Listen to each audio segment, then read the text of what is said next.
Zach, out of your heads. What's up, Rob? Wearing your fez. I like that.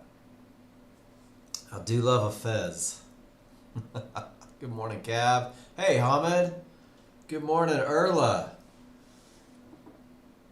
All right, guys. I love it when we have pre-education room conversations. Hey, Bob.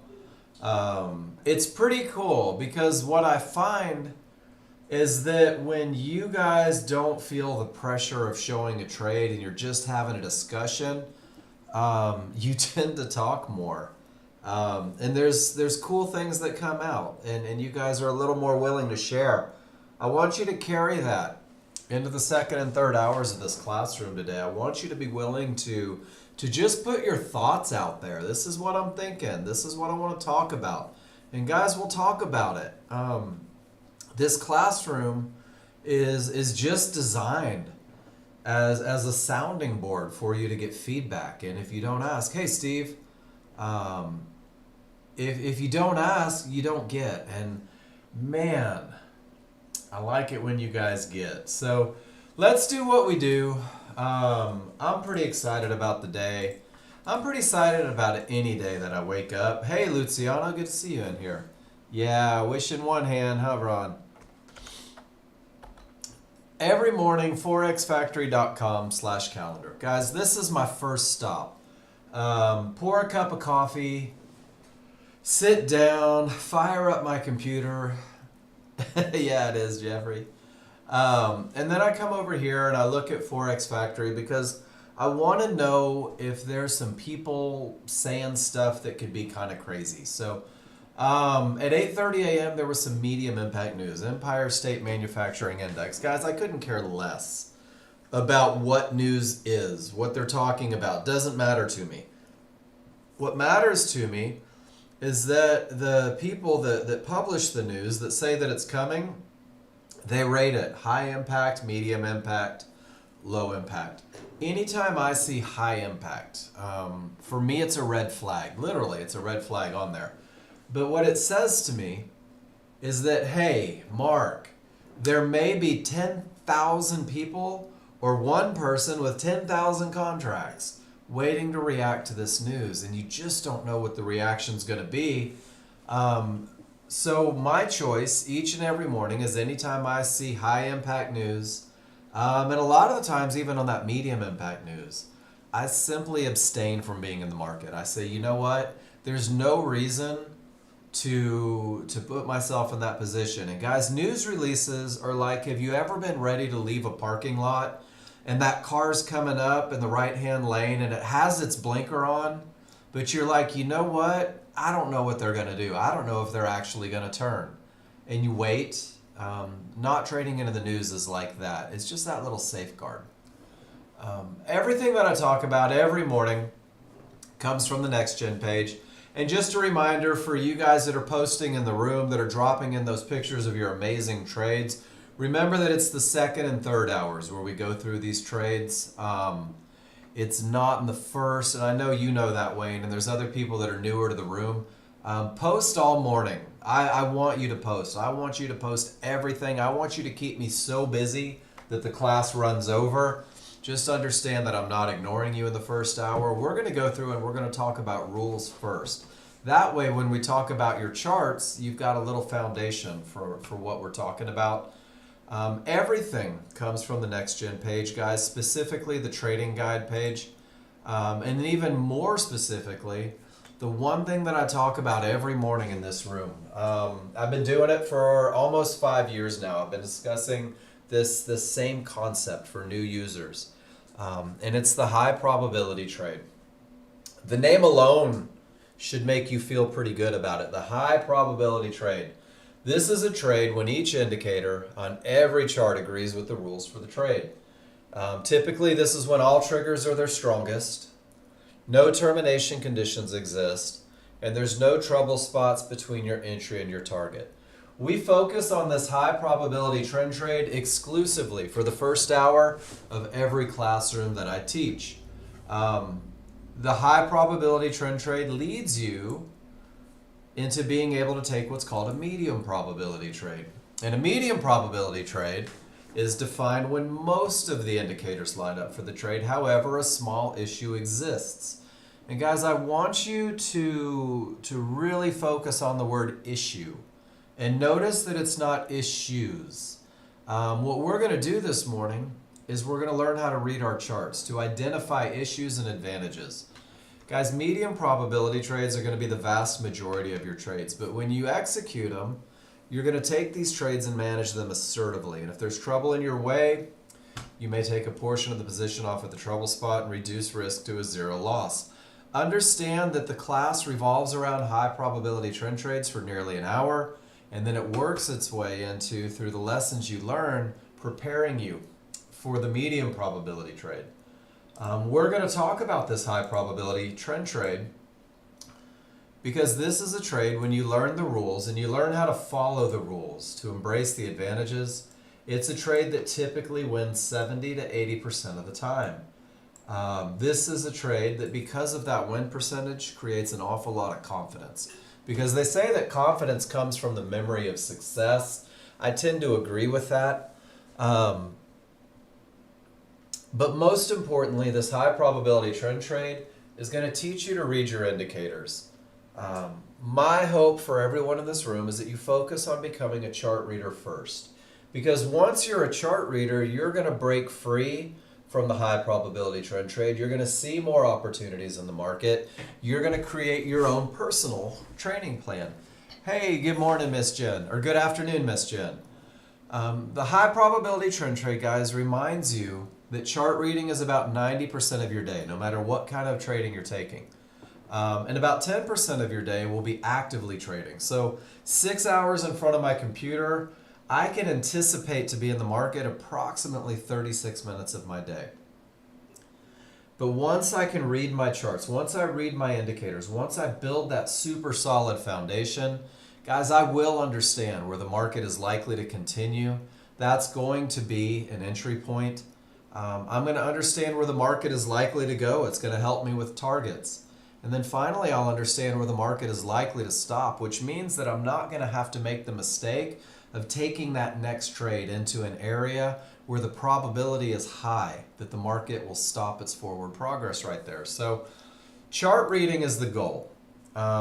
Day trading, it's fun to tell people you're a day trader. I tell people I'm a chart reader, and when my charts tell me to trade, that's when I become a day trader. The high probability trend trade is 3 rules. That's it. 3 rules. 2 of them are universal, foundation, solid rules, guys. Your first 2 rules are going to give you the advantage of momentum and clear path. And momentum and clear path, guys, these 2 advantages that come from the first 2 rules of the high probability trend trade, this is your foundation. This is the base from which you'll grow.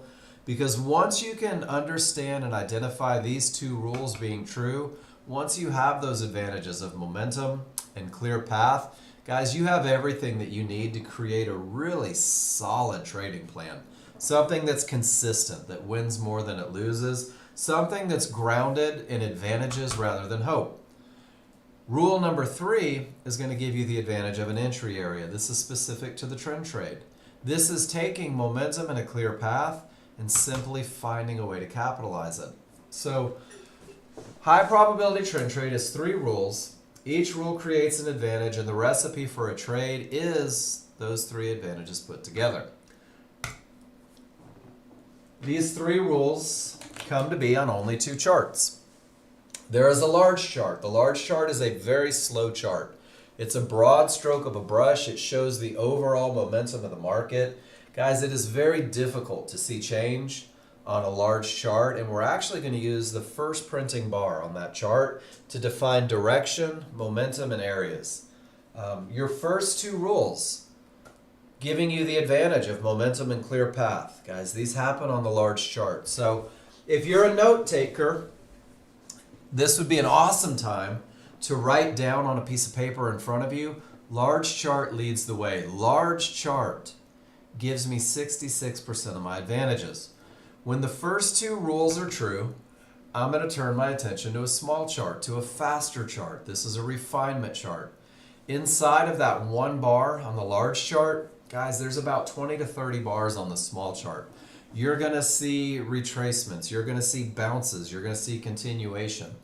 The small chart is nothing more than an entry chart, and it refines that broad stroke. It pinpoints where the market is most likely to continue, and this becomes your entry, and that allows you to reduce risk and increase profit potential.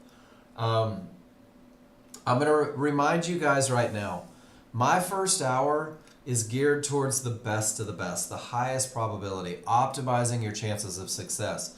All we're doing is we're taking the best case scenario for each and everything that we do to take this trade. Once you learn to read your charts, you're going to modify this plan a little bit. Ask yourself who you're trading with or who you're trading against. Your large chart is the large crowd, the men and women with the money and the influence to establish a trend, to create momentum. These are the people that react at key areas, creating trouble for you. We're going to trade with the large crowd. We're just going to go with the flow. The small chart, I want you to think of them as a small crowd, but this small crowd has a lot of money, and they have enough money that when the large crowd says up, they can create a little ripple. They can create a little retracement, that tiny pullback counter to everything that the large chart says. We love the small crowd because they typically fail 70 to 80% of the time. Rule number 3 on this smaller, faster chart is designed to get you into the market where their failure is most likely to occur. So if they're losing 70 to 80% of the time, if they can't change the overall trend of the market 70 to 80% of the time, by understanding how to get in at their failure point, guys, you're looking at the potential to win 70 to 80% of the time. Kind of cool, right? So big chart leads the way. Let's embrace the fight, but let's get in where it's most likely to fail. This has been the path for Nexgen users. Nexgen's been teaching people to day trade almost 30 years now. We're getting close.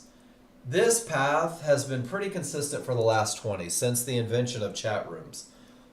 We're going to take the first hour and we're going to learn the trigger line and Fibonacci rules for when it's okay to trade. Meaning that it's okay to trade when the rules are met. When the rules are not met, that's part of your 90%, avoiding losses that are avoidable. You guys have the ability to simulate, to practice, to make mistakes, risk-free on simulator. The first step in becoming a confident trader is posting your pictures in the room. And guys, there's a lot of pictures you can take. There's pictures that I take every time I take a trade. I take a picture when I enter the market because I'm going to go back and study it and make sure that I didn't break a rule.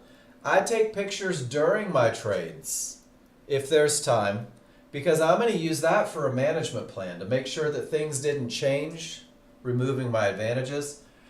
I take pictures that show my entry all the way to my exit, because this is the one that I'm going to study every morning. And I take pictures even when there's not a trade, when there's a pattern, when I have a question. Because just like you, I seek feedback every day. I talk to John Novak, the writer of the software, every day. Hey, this is what I saw. Man, is this something you've seen before? Let's talk about it. Let's study it. So posting your trades in the class, win, lose, or draw, posting your pictures in the class, every question that you have, guys, that's going to get you where you want to be a lot faster. The people that take the most pictures and put the most pictures in the room, these are the people that typically get to where they want to be the fastest. We will simplify this morning. We're going to focus on the high probability trend trade. That's going to lead you into what we call a medium probability trade, where one of those issues exist. You need to learn what looks you'll commit to, and you've got to learn them so that they're easy. There's this magical thing that happens. When you start to recognize your patterns, guys, you begin to see more patterns. They become easy. The market appears to slow down. So we focus on just one pattern in the morning. We focus on the high probability trend trade because it's a pattern that's been proven to win more than it loses. And I'm going to teach you how to go back and study it and prove that it wins more than it loses.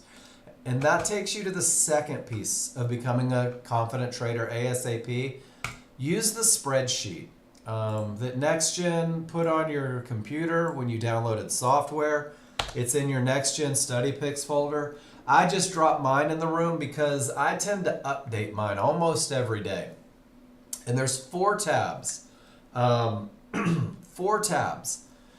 And you're going to use 3 of them. The first one is trade tracking.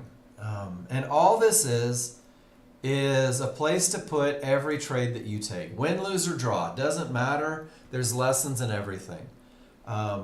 Every time you take a picture, you're going to post it in the room. We're going to talk about advantages. And you're going to get some feedback. I try to celebrate every victory that I see on a chart. I try to celebrate every great chart read. I try to celebrate every adherence to rules. But I'm also not afraid to tell you when you're taking chances. I'm not afraid to tell you when you're getting lucky. I'm not afraid to tell you when you're deviating from the plan that you've told me you're trying to follow, because that's going to help you get better. And a lot of times we don't do it on purpose.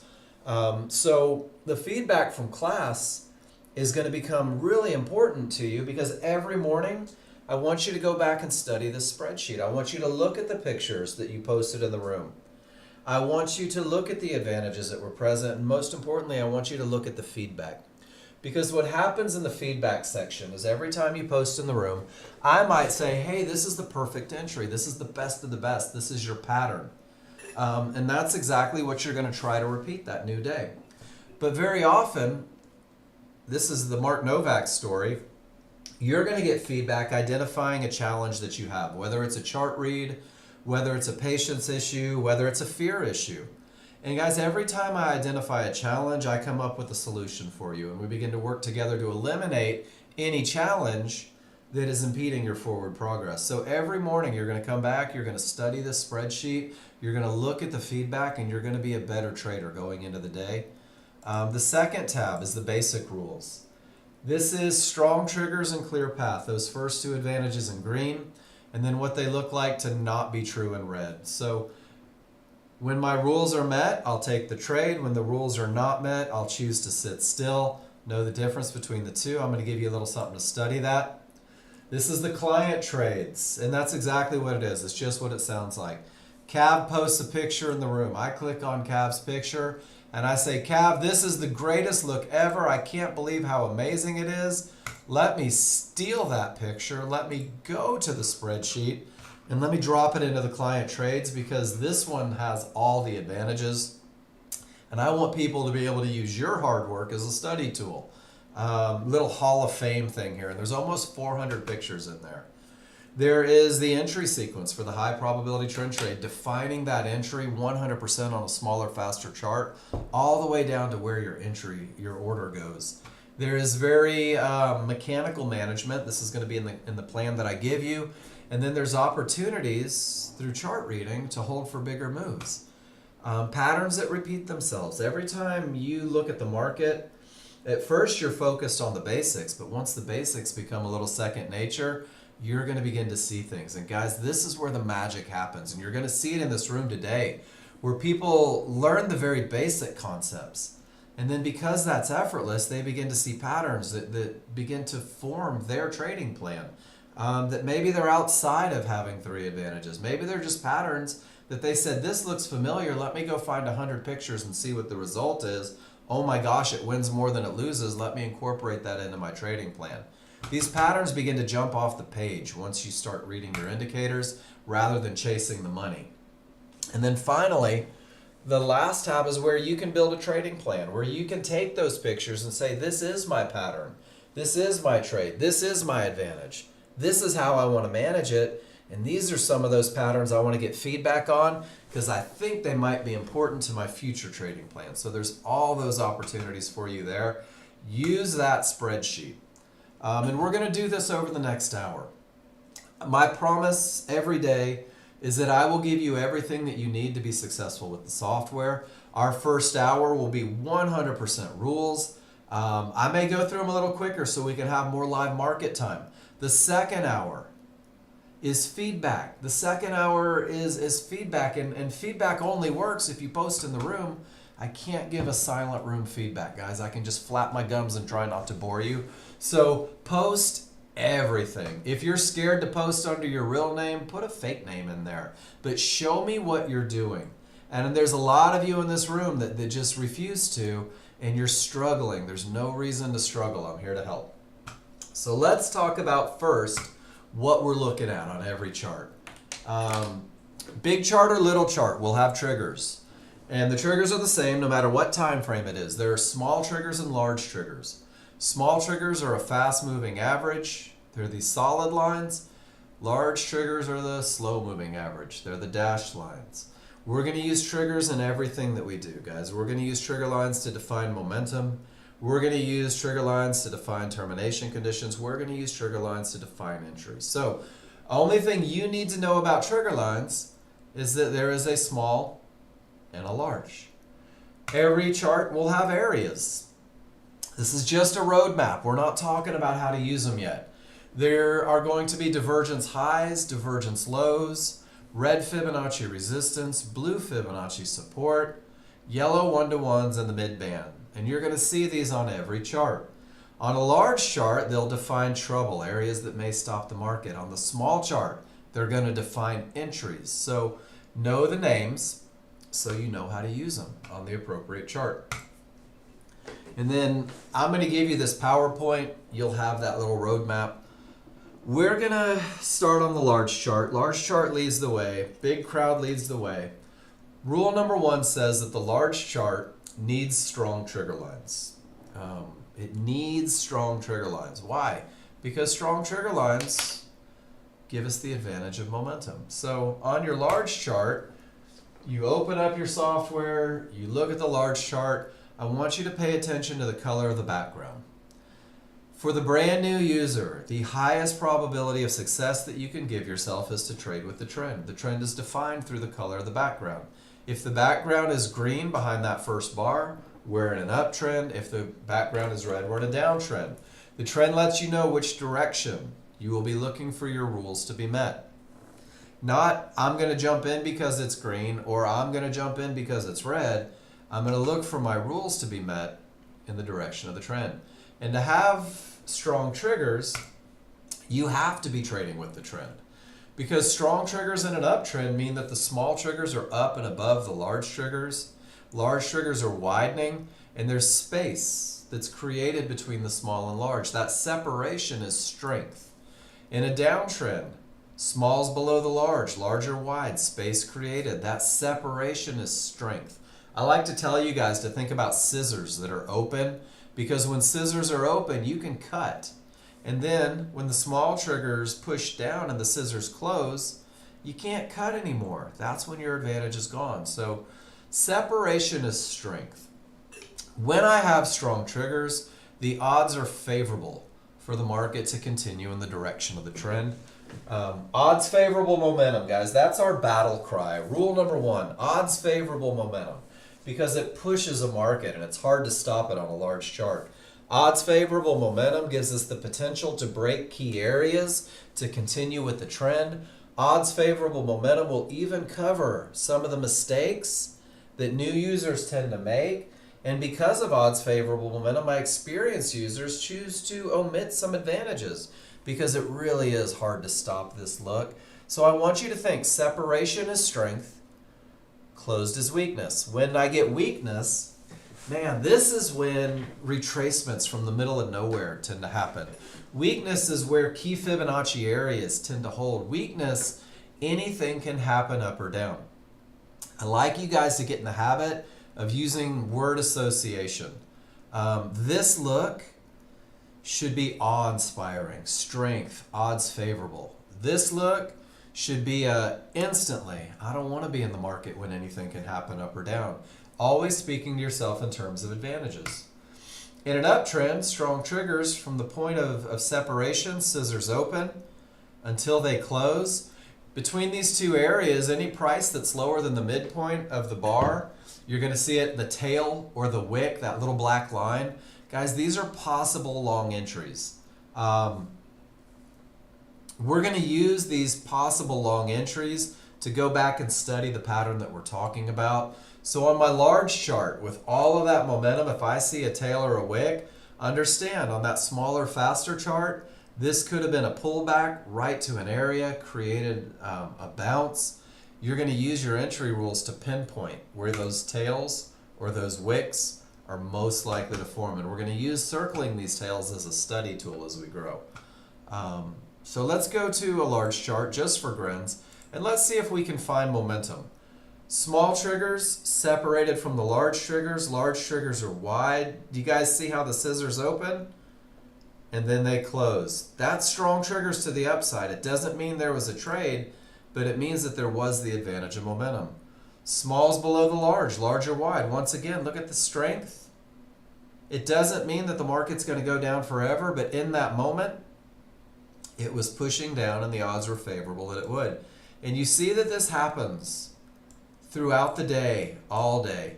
Strong triggers, strong triggers, strong triggers, and then weak triggers. Sure enough, that's where a little bit of retracement comes from. So I like to ask, just mostly because I'm insecure, is everybody with me on strong trigger lines? That separation means strength. It's your first advantage for a reason. Guys, let's get that momentum, because it's hard to stop a market that's moving fast. One thing that can stop a market that's moving fast is a termination condition. So rule number 2 says that termination conditions must be false. This is going to give you room to your profit targets, and we're just going to call that a clear path. So we're going to couple that clear path with momentum. What does that mean? That means that you have a loaded down semi, downhill with a tailwind, wide open on the highway, nothing in the way. It's going to be hard to stop.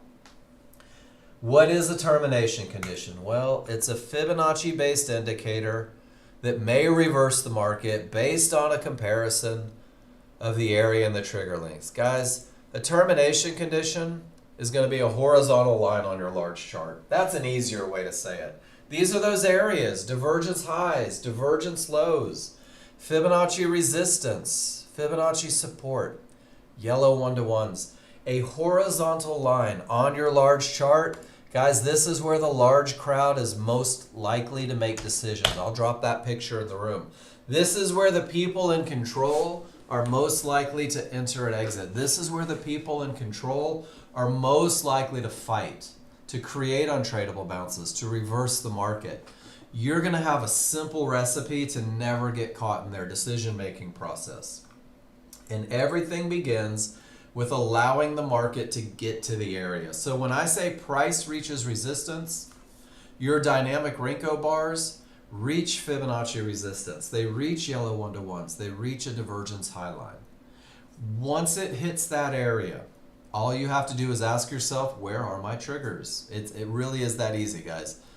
And if they remain below, this is a termination condition. It may reverse the market. This is a termination condition. It could create an untradeable bounce if you try to go long. This is a termination condition. There could be a fight between buyers and sellers there for the next hour. The reality is you never know what the reaction is going to be. It's either going to break or it's going to reverse, or it's just going to stall there while they fight. Don't try to predict it. If you reach a termination condition, rule number 2 is not met. No trades into the area. This is your 90%. Sit on your hands. If it reverses the market, we're going to call it a strong top. Strong tops and bottoms are the precursor to the highest probability trend trade you could take. Strong tops or bottoms are rule number 1 for almost every trade beyond the trend trade. And then if that market continues down, sellers are in control, price reaches Fibonacci support. Price reaches a yellow 1-to-1. Price reaches a divergence low. Where are my triggers? If your triggers remain above Fibonacci support, ladies and gentlemen, rule number 2 is not met. No trades into that area. Wait for the reaction. Wait to see what the large crowd wants to do. And then when they tell you what they're going to do, let's go do it with them. So, just for grins. Price reaches Fibonacci support. The triggers don't break. Big old bounce. Price reaches support. Triggers don't break. There's your bounce. Right to the divergence high, triggers don't break. There's another bounce. Right into yellow 1-to-1s and a bounce. Back to resistance and a bounce. Oh my gosh, I love this picture. Guys, I think I do this. I did this yesterday even. I want you to see this picture. And I want you to compare what we just saw in that picture from today and compare it to this picture from the user guide that was taken in 2021. This is probably the best example of us trading patterns that I could ever come up with. These are different markets, 4 years apart, producing the exact same pattern. And this pattern said don't go long. And in both spots the market reversed, guys. So let's create a little faith. Let's go back and look at it. Let's study these. Let's learn to respect them. If price reaches the area and the triggers don't break, sit on your hands. Wait for the reaction. Every line is going to be a termination condition, if only for a second. I don't know, JR. So JR, okay, we're going to do something real quick. How could I possibly know if that's a good entry? I don't see a large chart. I don't see a small chart. I don't know if you have termination conditions. I'm not even sure why this limit order is 7 days in front of the market. So do me a favor, JR, and I'm not trying to beat you up here, but I want you to get the best feedback. Every time you guys post in my room, this is what I need you to do. I need you to talk about why. Why are you getting in? JR, that may be the perfect entry for you. It might be a completely asinine entry for me. So tell me why you're doing it. Tell me what your chart read is. Tell me what you saw that makes you want to go long right at that area. Define momentum. Talk about whether or not you have a clear path. And tell me why you're going to enter that market. Because what you're doing is saying, hey, Mark, do I like chocolate cake? Mark, do I like strawberry ice cream? Hell, I don't know, JR. Describe the sensation it gives you. Does that make sense? I want to give you everything I have in my arsenal, but all I see here is an entry on the wrong side of triggers. Maybe that pivot stop out's problematic. I don't have enough information to give you my opinion. Now, if you had said, Mark, I entered at this green line after a termination condition, what do you think? I might say, JR, that's a pretty kick-ass HVA trade. Show me the large chart. Let's make sure it was a termination. Does it make sense that I don't have enough information to really answer your question?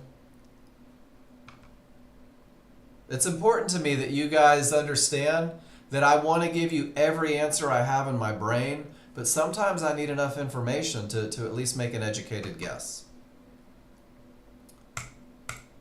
Areas break, ladies and gentlemen. If they didn't, we'd be trapped in the same range forever. Areas break. This is what it looks like when an area breaks. First, price reaches resistance. The triggers remain below. This is a termination condition. Your job is to wait and see what the reaction is, rather than trying to predict it. The second one there with the pause button, that's when the smalls smash through the area. The small triggers smash through the area, but the large are still below. This is what we call a 50-50 look, guys. This is going to be your first medium probability trade. There's a lot of opportunity if there's that momentum that we look for in rule number 1, because now this area has the potential to break. It's not broken yet, so the trade needs to be managed a little more assertively. Finally, we get to number 3. Number 3, the trigger lines have gotten above resistance, both the small and the large, both lines of each. This is what it looks like to break an area. This is what it looks like to develop that clear path. Guys, this is when, with that momentum, I'm looking for entries. And once resistance is broken, it behaves as support. So don't do it. Wait for the reaction. Look for an opportunity, but manage assertively. Guns a-blazing. We're looking for that next entry. Same is true going down. Every line you reach will be a termination condition. Sometimes it'll be a termination condition for a second. Sometimes it'll be a termination condition for 5 minutes. Sometimes it'll be a termination condition for 5 hours. You never know, so wait for the reaction. If the small smash through but the large lag behind, stay above. 50-50, look, medium probability. Opportunities have to be managed aggressively, assertively. But once the small and the large triggers get below support, support is broken. Support will behave as resistance. Your path is clear until you reach the next area. Is everybody good with that? No trades, potential, go cat go. Let's look for that opportunity. Let's see if that ever happens in the real world. A lot of good looking termination conditions here. Termination, termination, termination, termination. Holy smokes. Oh, and then look at that. That's what it looks like when it breaks. First, there's a do nothing. Then it's a potential. Then it's broken. And it carries all the way to Fibonacci resistance, where weak triggers right at resistance. There's a reversal. And guys, do you see this? The small smash through, the large lag behind. This was the potential to break, but it never did. And when you understand that it's only the potential, you don't get married to that look. You say to yourself, this isn't a home run, this is a base hit. Let's see what we can pull off. So guys, termination conditions are designed to keep you out of trouble. Well, the rules for termination conditions are designed to keep you out of trouble. Rule number 2, guys, there will be times when your path isn't clear because areas are stacked a bit. Maybe you've got 3 fibs in a row. Maybe you've got a fib, a 1-to-1, a divergence high. But whatever it is, you can't seem to get that clear path. And this is 90% of your day. 90% of your day is doing nothing. 90% of your day is sitting on your hands. 90% of your day is patience. In the futures markets, trade billions hourly. $1 trillion exchanged every day in the futures markets, guys. It takes $400 consistently every day to put you into a 6-figure income. There is well over $400 worth of opportunity in between the fibs with momentum, trading away from areas, trading to areas rather than trading directly into areas. And guys, that's rule number 2. So we have momentum on the large chart. We have a clear path on the large chart. Guys, this is your core. This is your foundation. You're going to see a lot of trades in this room that are not high probability trend trades, but still embrace the idea of momentum and path. Once I have those on my large chart, it's time to define an entry. It's time to define where the small crowd is most likely to fail, where the trend is most likely to continue. And guys, that happens on the smaller, faster chart. So I'm going to turn my attention to a small chart. And this is my only small chart red flag to keep me out of a high probability trend trade. It's the idea that 3 divergence in the same price range may terminate a trend. Divergence is a loss of momentum. That's all it is. It means that price went down and up. And if momentum doesn't follow price, you're going to get one of these cyan lines from a low or a magenta line from a high. If it happens 3 times in the same price range, any time frame, it's a termination condition. You'll see this on a smaller, faster chart when the large chart isn't able to give you that information. Remember, the large chart is slow to change. This is showing you that change is coming on a smaller, faster chart. So this is the only time where if I have momentum through strong triggers on the large chart, if I have a clear path with no terminations, that is the only time the small chart is allowed to talk you out of a high probability trend trade. But if it's not there, if you don't have 3 divergences, well then you're going to use a limit order and you're going to buy or sell a pullback, and you're going to do it in an area, and that area is going to be inside of triggers, guys. That's a mouthful. I'm going to use a limit order, meaning I'm literally going to wait for the market to come to me. And I'm going to wait for it at an area, at a fib, at a midband, at a yellow 1-to-1. And I'm going to shove that area inside of triggers. And that's a very key part to the accuracy, because triggers define the retracement zone. One of the things about these large triggers, these slow moving averages, is that price returns to them. It returns to them on both charts, small chart, large chart. So on your small chart, you're going to have the large triggers from both. You'll have your 5-1 large triggers, which are smooth. You're going to use these with the small triggers to define momentum. You're also going to have your 13-2 large triggers. They have little steps on them. We call them synthetic. From the highest point of the triggers to the lowest point of the triggers, guys, this is where the retracement is most likely to occur. So for you brand new users, remember, we're talking best of the best in the first hour. For you brand new users, favorable large triggers creates the most amount of accuracy. Favorable large triggers means that your small triggers, that your large triggers and your synthetic triggers are overlapping, one on top of the other, two snakes riding piggyback. I use a lot of crazy visuals, but I think they're helpful. Scissors open is momentum. Two snakes riding piggyback is favorable large triggers. Why do we love favorable large triggers? Because it defines where the retracement's most likely to go.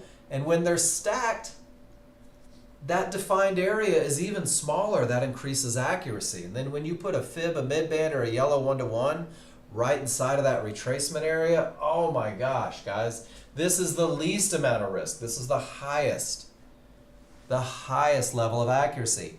This is your best look. It's not your only look. So the wider these are, the bigger that box will be. The tighter they are, the smaller that box will be.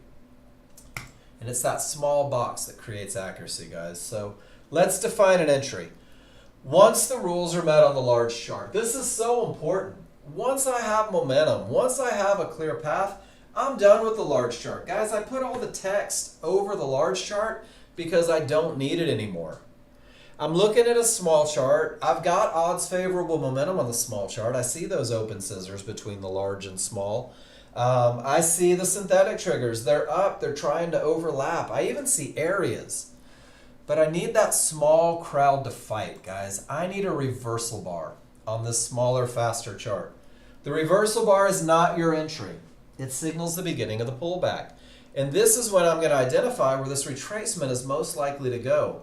I know because I listened in class that price tends to return to large triggers. So this is where the market's most likely to retrace. Notice that I use the phrase most likely, not absolutely has to, but somewhere from here to here is where those down bars are likely to go. The tighter on top, one on top of the other they are, the smaller the area becomes. This is going to help with accuracy. So is everyone with me so far? Reversal bar signals the pullback. Triggers define where the pullback is most likely to occur. And when I identify that, I know where the market may return, but I need an area inside of triggers. Areas can be fibs, midbands, or yellow 1-to-1s. They need to be inside of that retracement zone. And then this box, from the highest area inside of triggers to the lowest area inside of triggers, this shows me where the market is most likely to bounce in the direction of the trend, which means that this is showing me where the small crowd is most likely to fail. And it's important that you understand, we went from this big range, which is about $160 worth of market movement, 16 ticks, to 2. That is the accuracy of this methodology, is defining where the market is most likely to continue. And with a little bit of study and a little bit of feedback, you're going to develop the courage, the trust to activate a limit order 2 ticks above the highest point of support inside of those triggers, guys. And you've done all you can do at this point. The only thing you will ever be in control of as a day trader is whether or not your rules are met. And your rules are nothing more than that description of the pattern that's been proven to win more than it loses. So if the small crowd has it in them, if the market reaches your limit order, you're in a long position. This is your entry for the high probability trend trade. You have the advantage of a market where the odds are favorable for it to continue up because of those strong triggers on the large chart. You have the advantage of a clear path, giving you room to targets because no termination conditions were present. And you have the advantage of having entered precisely where the market was most likely to continue up with the trend. Guys, This is your high probability trend trade entry. This is all we've talked about for about 30 minutes now, is how to enter the market where the market is most likely to continue. So we're going to do two more. I've got two that should kind of show the whole process. If you have a question about entries, this is a perfect time to raise your hand and ask that question. So a reversal bar begins the pullback. The reversal bar is not the entry for the highest probability trend trade. Once the reversal bar prints, and actually, to be honest with you, even before it prints, you'll start calling your shots with a little bit of comfort. From the highest point of the triggers to the lowest point of the triggers defines where the retracement is most likely to occur. But triggers aren't bouncy. From the highest point of support to the lowest point of support inside of those triggers creates a window of opportunity. The window of opportunity is just a fun way to say this is where the market is most likely to continue with the trend, where the market is most likely to continue with the momentum, where the market is most likely to continue, where the small crowd is most likely to fail, and you're going to activate a limit order 2 ticks above that highest point of support. Well, Mark, why don't I put it at the bottom of the window and then, I won't have to worry about it going against me? Because the large chart is screaming north with nothing in the way, guys. We're not going to trip over a couple pennies to save a few dollars. And the cool thing is that if you know where the market is most likely to retrace, if you know where it's most likely to bounce, well, then you fully understand where the market should not go. And anything beyond the triggers, anything on the wrong side of the triggers, as I like to call it, guys, this is not a part of the window. This is not a part of the entry. This is actually where the market shouldn't go. This is where the advantage of rule number 3 is no longer present. Your edge is gone. So for a short trade, it's the same thing. We're just going the other direction. I love futures markets. I don't care what's happening in my 401k. I can make money both directions. When the large chart rules are met, my job is to wait for a reversal bar. Reversal bar signals the beginning of the pullback. It is not my entry. The trigger lines, large and synthetic, define where the retracement is most likely to occur. It's not my entry. The area within, the areas within, these define my entry point. Fibs, midbands are yellow 1-to-1s. And ladies and gentlemen, in this picture, the only area inside of triggers is a midband. Talk about making the math easy. Your job is to activate a limit order 2 ticks below it and then let the market do its thing. Any of those lines beyond the triggers, on the wrong side of the triggers, beyond the retracement zone, beyond the bounce point, guys, this is where the market should not go. The advantage of rule number 3 is no longer in play. Your edge is no longer an edge once the market gets up here. So you're going to use that idea and you're going to define that as where the market should not go. And this is going to be your first stop placement. And you're going to say to the market out loud, you're going to say, if you want my money, you're going to have to come to where you should not go. You're going to have to go beyond all of my advantages. And if you do, I will willingly take that loser, because anything that wins 70 to 80% of the time is obligated to lose 20 to 30% of the time. So you've got to learn this pattern, guys. This is your pattern. This is your high probability trend trade pattern. This is the best of the best. This is your foundation.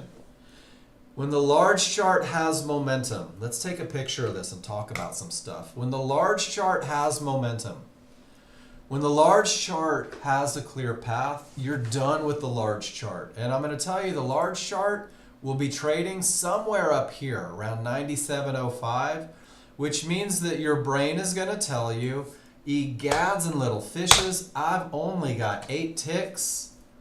I've only got $80 worth of profit potential to get to that trouble spot. And you're going to say, uh-oh, no trade.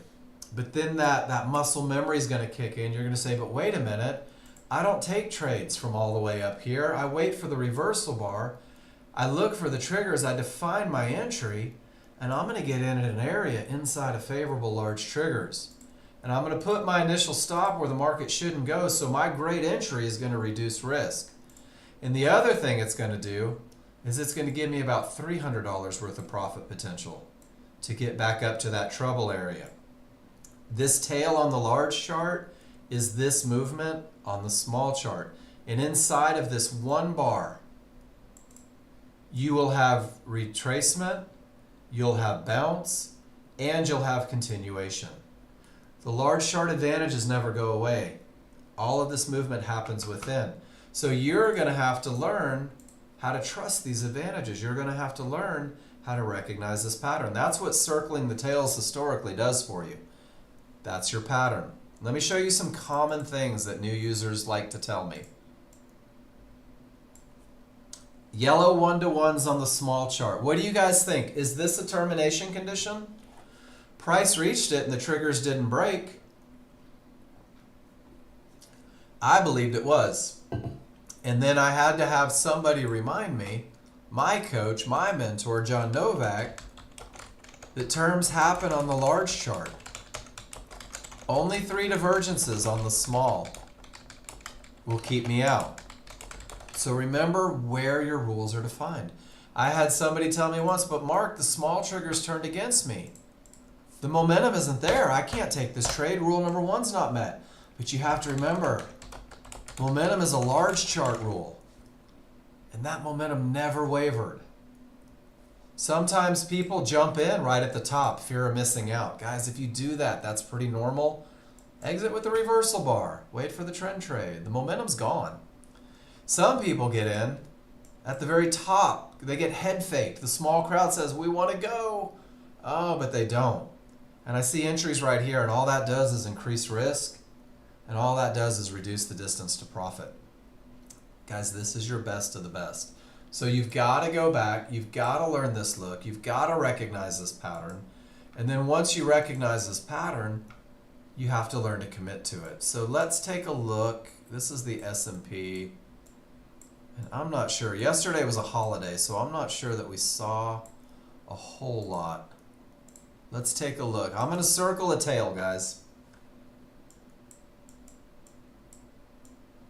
And I'm going to scroll back on my small chart, and I'm going to look for that tail.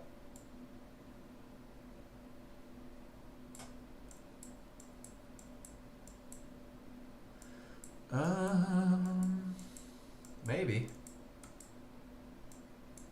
There it is. That's probably not my look. My synthetic triggers are up. My large triggers are down. There's a huge retracement zone. Guys, it's not a solid look. But if you back up a little bit, with all that momentum in the clear path, there's a pullback to support right inside of triggers. And guys, sure enough, it cranks up. That momentum carries it to the next area and beyond. This is your pattern. That's a good look, right? So you just got to learn the look. How do you get there? Well, believe it or not, I've got a pretty good path to getting you to where you want to be. ASAFP, ladies and gentlemen. And it starts with remembering to look at your large chart first. Remembering that your large chart identifies momentum and path, strong triggers and termination conditions. And this is the core of your education, guys. Understanding these two concepts opens the door for more opportunities. You're going to find more trades based on those two advantages. So be able to identify them quickly. And the fastest way to do that, take 25 pictures of your rules being met and take 25 pictures of your rules not being met. But don't just take pictures. Pictures are awesome. Pictures without words become useless because we're all getting old and we forget things. So talk about why it's strong triggers, right? So check this out. Strong first bar. Straight from the basic rules section. What does that mean? That means that when everything is green, when the smalls are above, with space between the two triggers, this is odds favorable momentum. And guys, that's exactly what it looks like on the first bar in the moment. Go take 25 pictures and annotate it like that. You'll never confuse strong triggers with these damn weak triggers where the smalls are inside, where the scissors are closed. There's both sides of it. Understanding the difference between the two is going to have you focus on advantages. So this 101 chart reading, guys, Post these pictures in your spreadsheet, study them a little each morning. If you have questions about your pictures, drop them in the room, we'll talk about them. But get good at identifying whether your rules are met or whether they're not met. As you take those pictures, I would never expect you to be great at this on day one. Oh, I listened to Mark once, I went and took all the perfect pictures. So let's give you the pictures. This is the high probability trend trade checklist, ladies and gentlemen. This is designed to optimize your chances of success with the high probability trend trade. This is the absolute, without question, best way you can take this trade, which means that it starts from a strong top or bottom, which is a no triggers through termination that reverses the market. First it's a termination, now it's a strong top. First it's a termination, now it's a strong bottom. Guys, you can take a high probability trend trade without this look, but this look throws some warm fuzzies in there. This look is the precursor to the highest probability trend trade you can take. Remember, we're giving you the best of the best. Odds, favorable momentum. There is strength, there is weakness. Only one of those is rules met. Is it a termination on the large chart? Does it only have the potential to break, or is it broken? Guys, one says no trade, one says manage assertively, one says, gosh, I can't wait to get into the market. Know the difference, so at least you know whether or not you have to put that management hat on. Define your entry area inside of favorable large triggers. Favorable large triggers is the best of best. Areas inside of the retracement zone, well, that's the second best. But you need to know what you're looking for, where your order goes, where your stop should be. And guys, all this is a checklist to get you into the highest probability trend trade. I have never in the history of this checklist, had anyone follow the rules truthfully and do worse than 70%. Let that ring. What's the goal of trading, guys? Making money? Is there anyone in this room that thinks they couldn't make money on 70% winners? I hope not. This gives you the potential to do that if you learn these very basic concepts. And now I'm going to give you your roadmap. I had a trader that's been with Nexgen, my gosh, 17 or 18 years. I met him out at the races in Austin. Motorcycle enthusiast as well. And he had gone to John Novak's seminars and he bought software. And he believed that purchase was enough to get him where he wants to be. And he told me, he said, Mark, I spun my wheels. I didn't make any forward progress until I wrote down a plan. Until I had a plan, guys. So I'm going to give you brand new users a plan that you can follow until you're capable of building your own. And disclaimer, this is a stepping stone in your learning journey, this KISS plan. This is not your only trade, this is your first trade. This is the one that's going to teach you to read indicators so you can see the other trades. This one's designed to optimize your chances of success with the high probability trend trade as a new user. Through simulation, through study, through class feedback, continuous practice, you'll be empowered to craft a plan tailored to your personal goals based on your experience reading the indicators. My hope and wish for every one of you is that you learn to read your indicators and you come up with your best plan, the patterns that speak to you. This plan revolves around the idea that there are two things you have to know before you sit down to trade and you're not on simulator. You have to know why you will enter a trade. We just spent 40 minutes defining that entry. Guys, rules are nothing more than a description of a pattern that has been proven, all caps, proven, not by me, by you, to win more than it loses. If you verify that it actually wins more than it loses, if you trust this pattern, there's no reason to not consistently enter when your rules are true. It's been proven to win more than it loses, guys. Your rules help remove the emotion of trading because you feel confident that 7 or 8 out of every 10 is going to be a winner. You don't know which of the two are going to lose, but you know that it's going to happen. And guys, you don't have to know what's going to happen next when the pattern's been proven. Then you have to know why you're going to exit. This is what we call management. Management exits are taken either at profit targets or when the advantages that you had to enter the trade have gone away. So a great example of that would be 3 divergences in the same price range. That becomes a termination condition. If I haven't hit my targets, that's a great opportunity to exit a trade. So define your entry. Great entries create manageable trades. There is a philosophy that mature traders manage their risk before they ever manage their profits. You have already managed your risk through a strong top or bottom, through strong triggers, through no terminations, through defining your entry from the highest probability continuation point. And then once you're in, you've got to manage it. This is where your pulse is going to go up, where your palms are going to get sweaty, where your stomach is going to turn, and where every emotion is going to do its best to enter your head. So your KISS management plan is designed to help you understand and trust stop placement, as well as being focused on getting profits captured quickly. Your management plan in the KISS plan is if-then. That's it. It's a flow chart the same way your entry is. And you will craft a plan tailored to your personal goals based on your experience reading the indicators. Once you can read your indicators, once you begin to recognize patterns, guys, you're going to create a management plan way outside of this one. But this one is the most basic mechanical one I could ever come up with, and it's based on 2 contracts.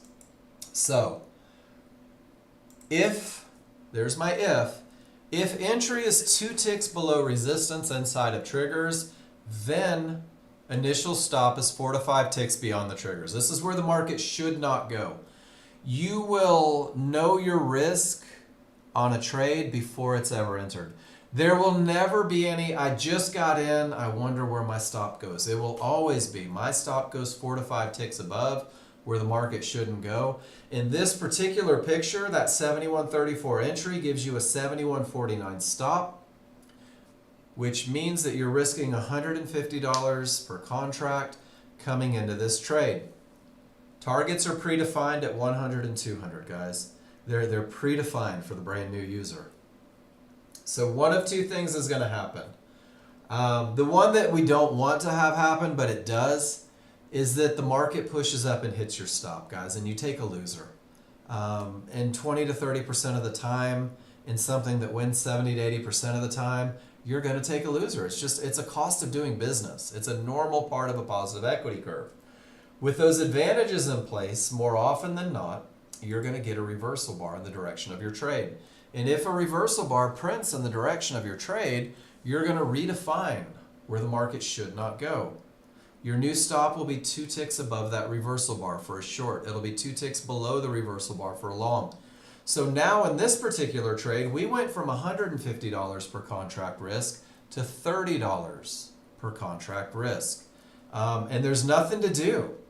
You're either going to get stopped out for a smaller loss or it's going to go to your first target, guys. Your first target is only $100 away from that entry. And if your first target is reached, 1 contract is automatically removed and those funds go into your account, sim or otherwise. So with 1 contract remaining, you'll move your stop to break even. So not only did you get paid, that's that success that breeds confidence. Now you have absolutely nothing to lose as you wait for the market to either stop you out, break even, or go to your second target. And your second target is only $200 away from your amazing entry, which means that if price reaches that second target, you'll be removed from the position, no more exposure, $300 in profit. And guys, $300 a day, consistently, is a $75,000 a year. Daily profits reached consistently, guys. That's what reaches the long-term goal. And as you grow and learn and understand more, the potential for higher rewards does become evident. Your management will change, your contract size may change, your stop placement may change, but you'll do that based on your chart reading. I posted in the room earlier that a baseball player that goes to bat 10 times and hits a home run, that crowd cheering, women love him, men want to be him home run, he's got a 100 batting average, which will never get him a job in the Major League Baseball. The guy that comes in and hits 5 or 6 base hits, 4 or 5 base hits every 10 at bats, he's the guy with the $60 million contract. He's the guy that makes it to the Hall of Fame. So it's not about the one trade. that produces the results, guys. It's about finding the best trade, getting those results consistently, day in and day out. So I promised you everything you need to be successful with the software this morning. You've got a plan. You know how to study it. You now know the rules. You have a place to study them. You've been given the path. Where on earth is my picture? I lost my path, look. Guys, everything you need to be successful has been put right in front of you. So I just dropped a zip file in there that says all you need, and that is a chart reading 101. And that's the daily goals, and that's the high probability trend trade checklist. It's also this bad boy, the trend trade simple, guys. Exactly everything we talked about for the last hour broken down into 2 pages of simplicity. There is the PowerPoint that I use to teach every day. We've learned the rules. You have the ability to simulate, but more importantly, you have the ability to get feedback and know what you did right or wrong every day you trade. The way you're going to get the best feedback, I'm going to say it again as we go into the second hour. Tell me what you saw. Talk to me about your strong triggers. Did you have momentum or not? Guys, I'm not judging you on the trades you take, but we're learning to recognize advantages so we can take them more effectively. Talk about your path. Show me where you got in, show me where you got out, and tell me why. I love the pictures that just show me entries. I want to know what happens after, because guys, there are lessons in every picture that you put in this room. If you omit this, I'll do the best I can, but you're not going to get the best feedback. I want you to have the best feedback. And use the spreadsheet, learn these looks. So one more thing I'm going to share, and then we're going to take a break, because I think breaks are important. I think when you sit in front of a market for too terribly long, what happens is you get bored and you fabricate. You begin to break rules for the sake of being busy rather than being correct. So the key to everything that we do, new users, put your ears on. The key to everything we do is having a foundation. Your foundation is momentum and path, ladies and gentlemen. And once you have that, it opens doors. And then each day, try to be a little bit better. Try to grow just a little bit every day. Don't put the pressure on yourself to be great day one. Try to put the pressure on yourself to be better than you were yesterday. So for you brand new users, I blanket you with very conservative rules, the recognition of advantages, and I hand you a solid plan that optimizes your chances of success as you learn to read the indicators. So for all new users, no momentum, termination conditions, no areas inside of favorable large triggers, they are all bad. That's how it's going to feel. And you're going to feel like I am handcuffing you to this bullshit, lazy, do-nothing plan that keeps you out of the market. That's not it, guys. These things aren't always bad. But until you know how to manage effectively, until you know how to read your charts, until you know when to use exceptions, it's safer that way. The blanket rules increase the likelihood of success, and that's where confidence comes from. So just like anything, the more time you spend with it, the more you're going to see, the more patterns you'll recognize. This is what opens the doors for you. You must learn the process that yields results. That's one of my favorite phrases, and it comes from a gentleman named Mark Douglas. He's no longer with us, unfortunately, but he was the guru at the forefront of trading psychology. And he would say that when you stop expecting to win every trade, you start winning more trades. When you focus on execution instead of profits, that's what yields results. And I believe that 100%. Focus on the pattern that produces the results and commit to that pattern. That's where the KISS plan comes in, guys. If you keep it that basic, if you follow these simple rules, and you're okay not looking for all the trades, only the best trades, you can find an extraordinary level of success. And until you find that extraordinary level of success, why are you looking for more? Why are you confusing yourself? Why are you taking calculus, trigonometry, and physics all in the same semester, right? Keep it focused. The further you deviate from simple, the longer it's probably going to take you to get to where you want to be.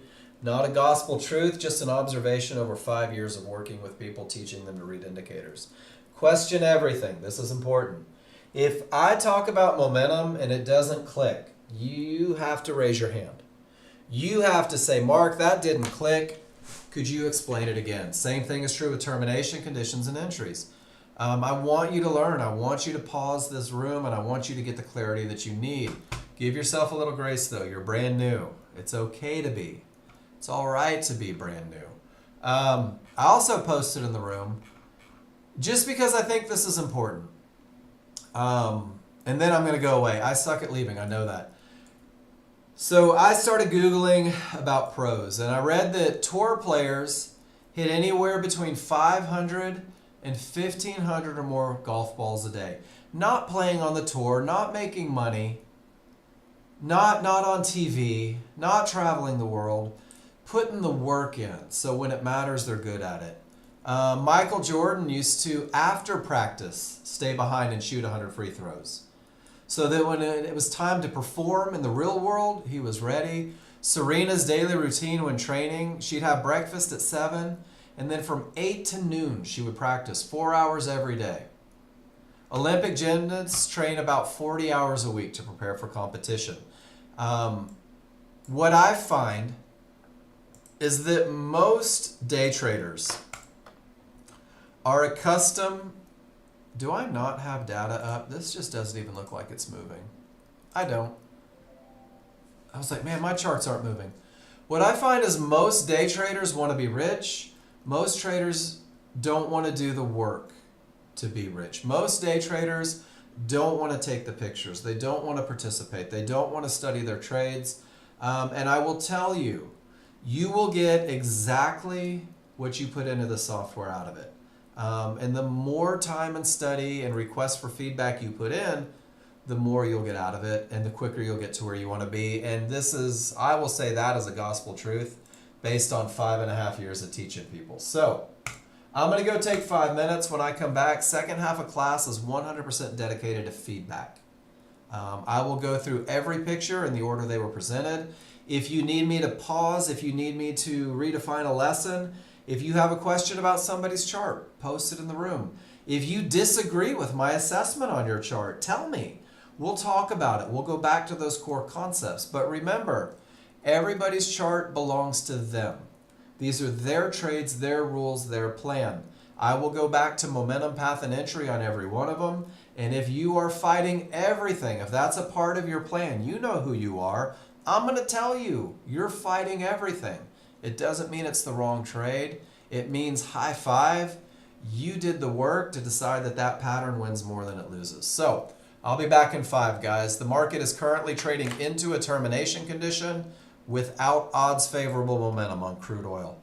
And the S&P is coming off of a termination condition and does not have odds favorable momentum directly into a termination condition. That's how quickly you'll be able to read your indicators with a little bit of practice. I'll see you guys in 5.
I'm no good at time. YouTube is unmuted. I made this picture yesterday. I wanted to share this, guys. The trades that you're likely to see in the next hour and a half, 2 hours.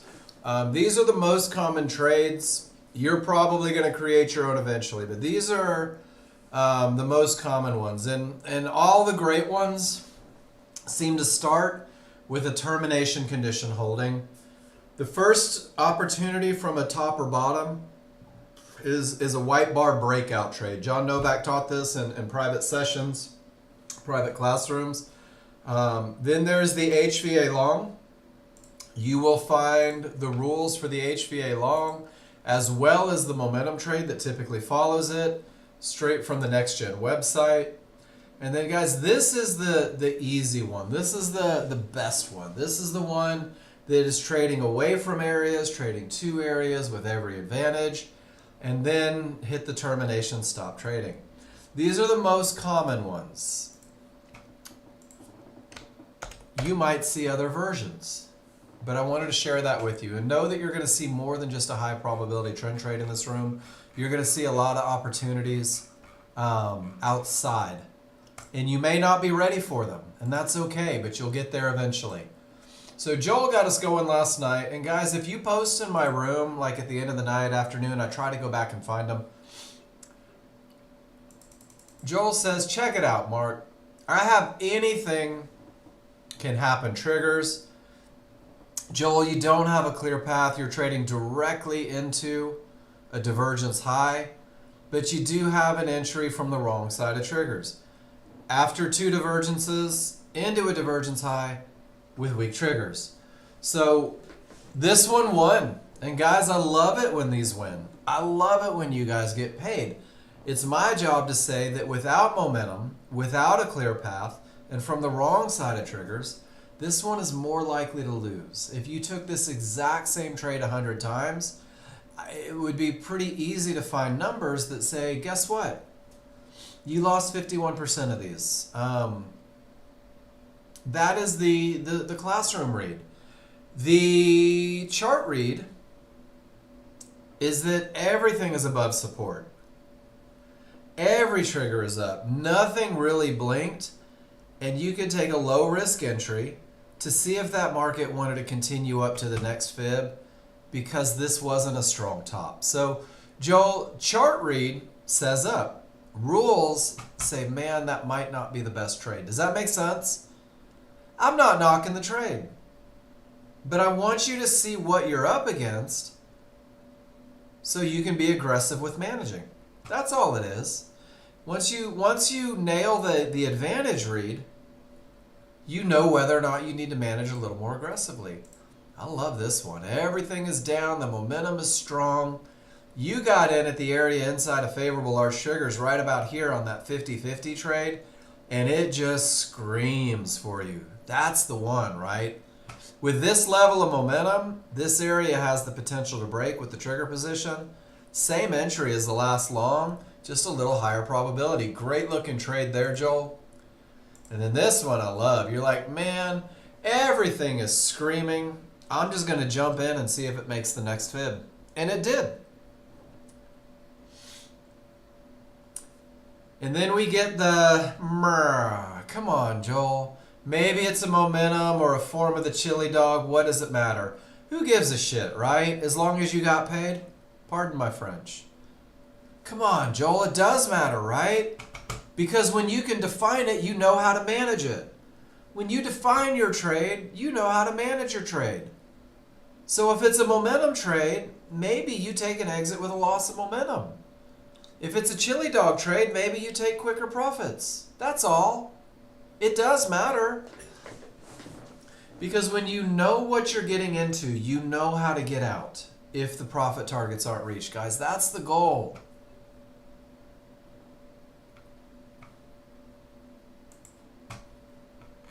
All right, we're going to go to the next ones.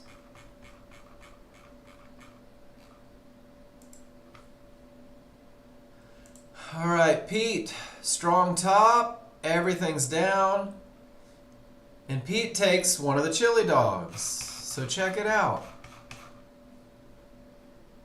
He lets it get below the fib, and with all that momentum, he rides momentum down and gets out of trouble. It's the same trade as you, Joel. 100%. Pete, are you in here?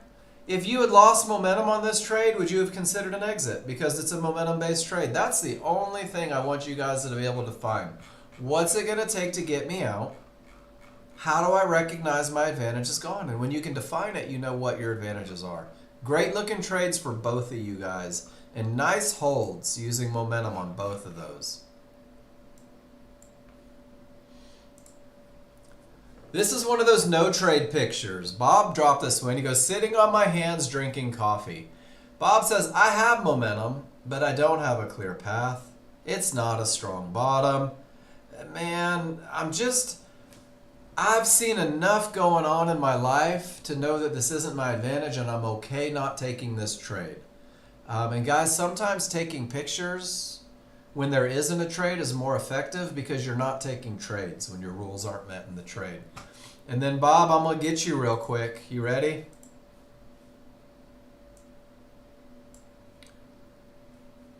You did something this morning that you didn't want to talk about. You did something this morning that didn't work. Which means that you're not showing me everything you're doing, which means that you're not giving me the opportunity to help you overcome mistakes. And I'm not going to harp on it, but guys, I see your P&L. And not taking trades is awesome. Taking the right trades is awesome. Learning to grow off of the wrong trades, learning how to correct mistakes. Guys, that's the magic of this room. Giving you that ability to get feedback on everything that didn't work. Odds favorable. Everything says down. And I like this, guys. This is that Nexgen momentum trade. This is saying when price and the small triggers break this fib with all the momentum on the large chart, sell the pullback, take quick profits because it's just momentum. Steve Diego, you did this one perfectly.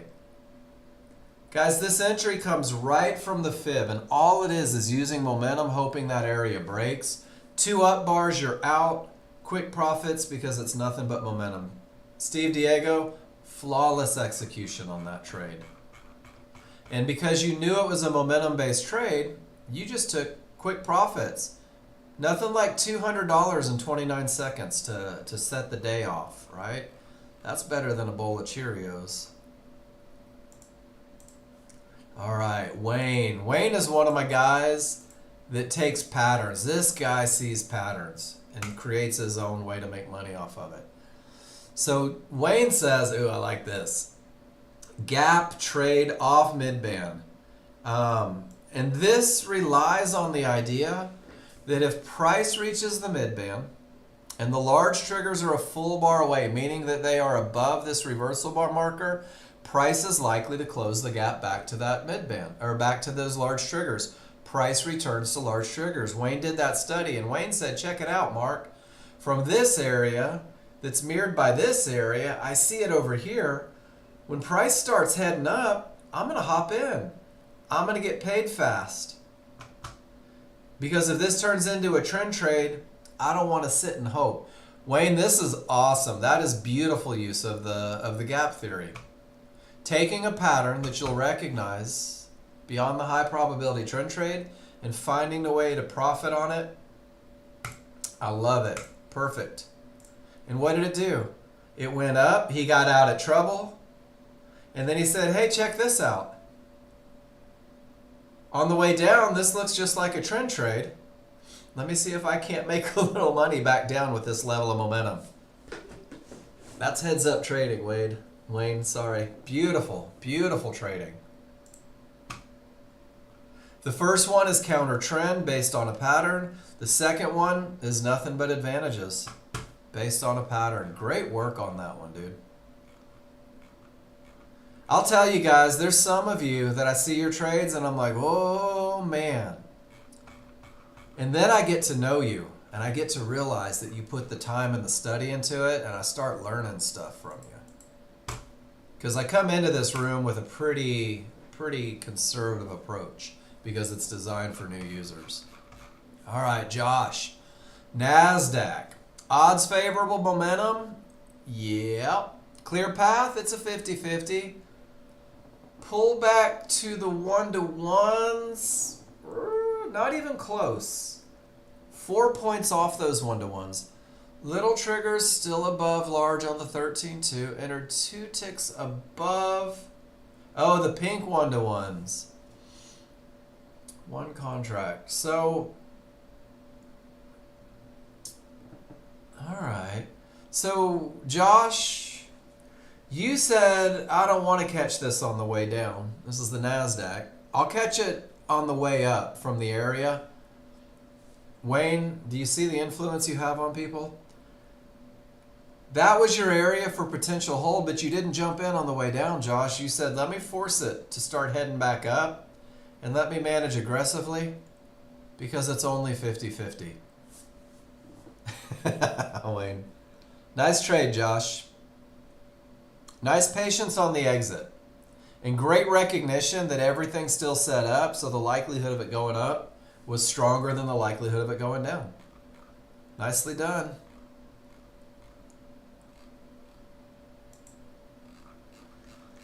Then CAV.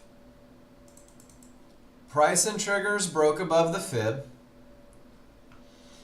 And then CAV says, instead of hoping this stuff breaks, let me get above it. Hops in, makes a couple ticks, and then when it pulls back to support inside of triggers, makes some more. Nicely done. Taking the first shot when it's not perfect, and then when it pulls back and gives a beautiful low risk entry, just getting paid. Guys, that's 8 points per contract. 20 bucks a point, 164 contracts. It's a $640 trade. And that little itty bitty movement right there, that's a $640 trade on 4 contracts. You don't have to hit home runs, guys.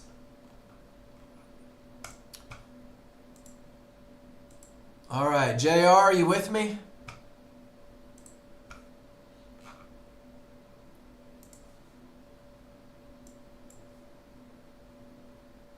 I'm going to do the best I can with this chart.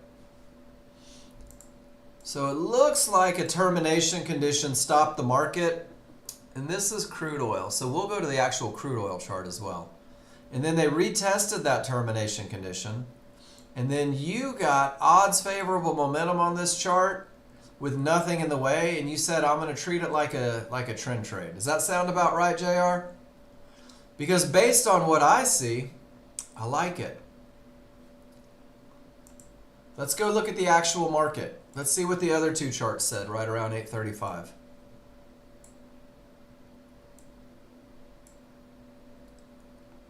I didn't have a fib here, but I had weak triggers all the way up to the mid-band. Whoop, that may be yesterday. Nope, that's today.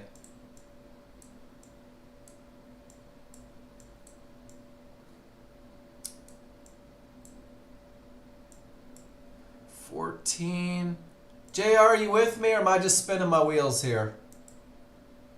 22 was your entry. Which means you got in somewhere right here. Can anyone tell me what the challenge is with this trade? If all we do is talk about advantages, what do you guys suppose is the one thing that could have gone wrong there? We had momentum, right? It even pulled back to areas inside of triggers. Anybody?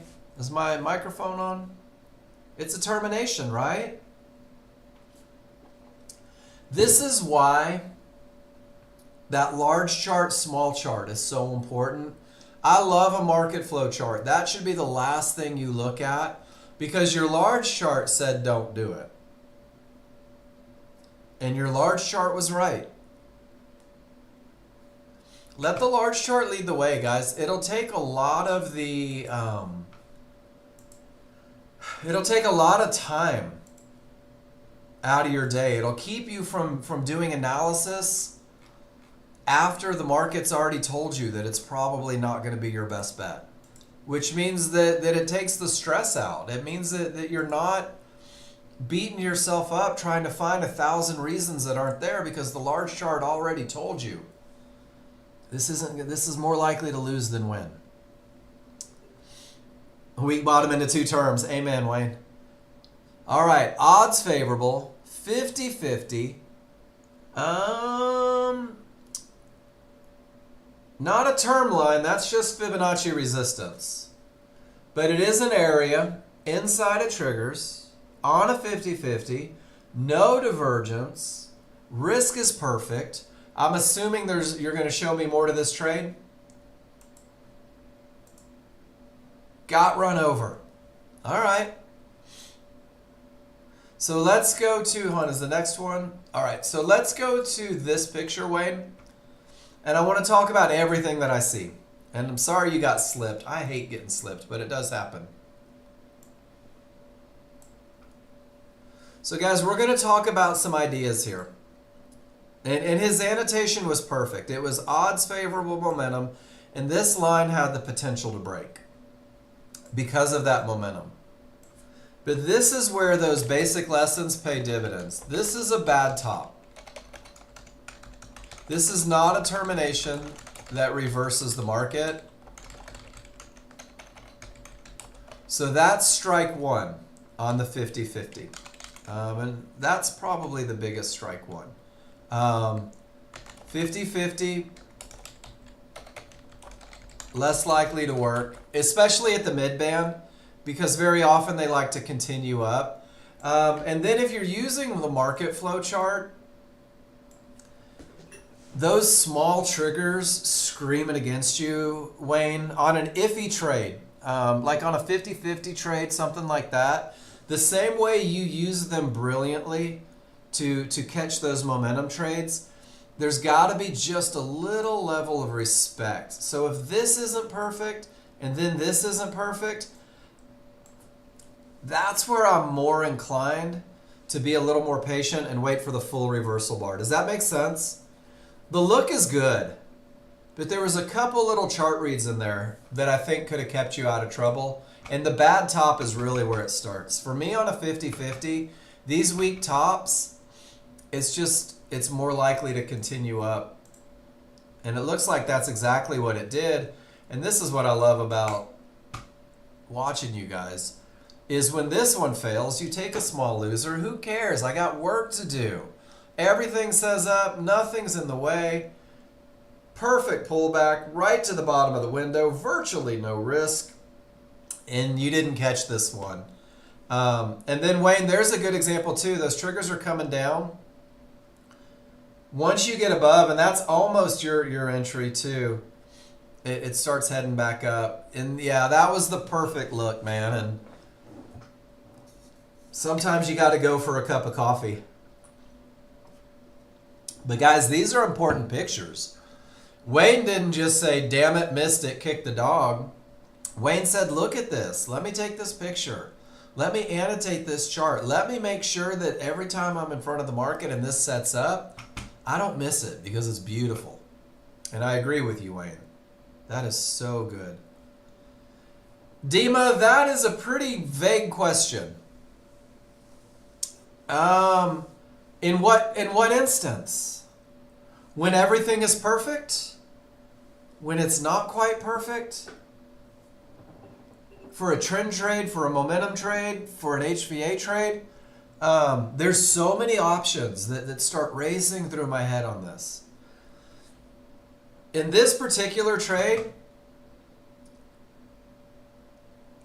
and again, does your large chart have odds favorable momentum and a clear path?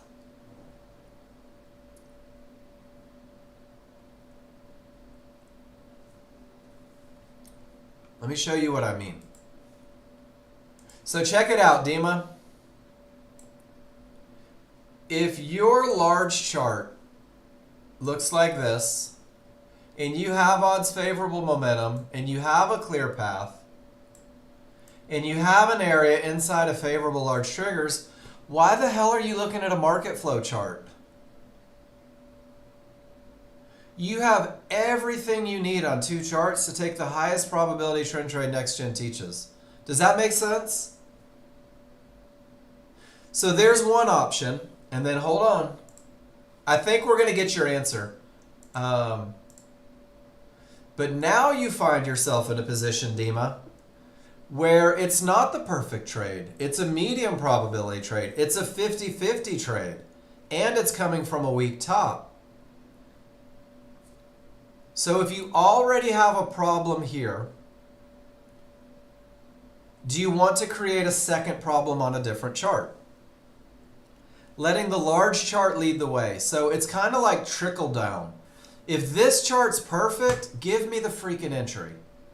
If this chart's not perfect, let me force it to be perfect over here. And I'm going to tell you the only thing wrong, even if you took market flow out of this one, is that it's from a weak top. And that weak top, what happens is that it means that the market didn't turn from a key area.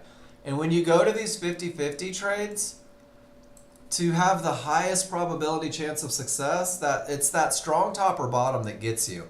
So we had strike one on this chart, and now we do have those angry, fast, small triggers.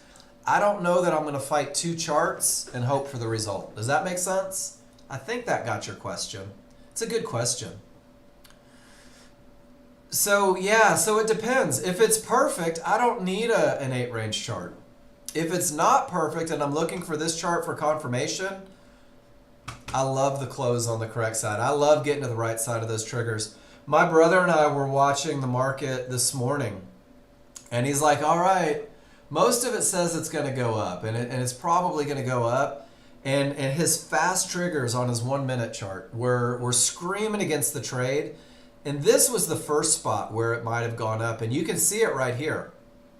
And they're screaming. And then maybe that's the second spot where it could go up, and they're screaming.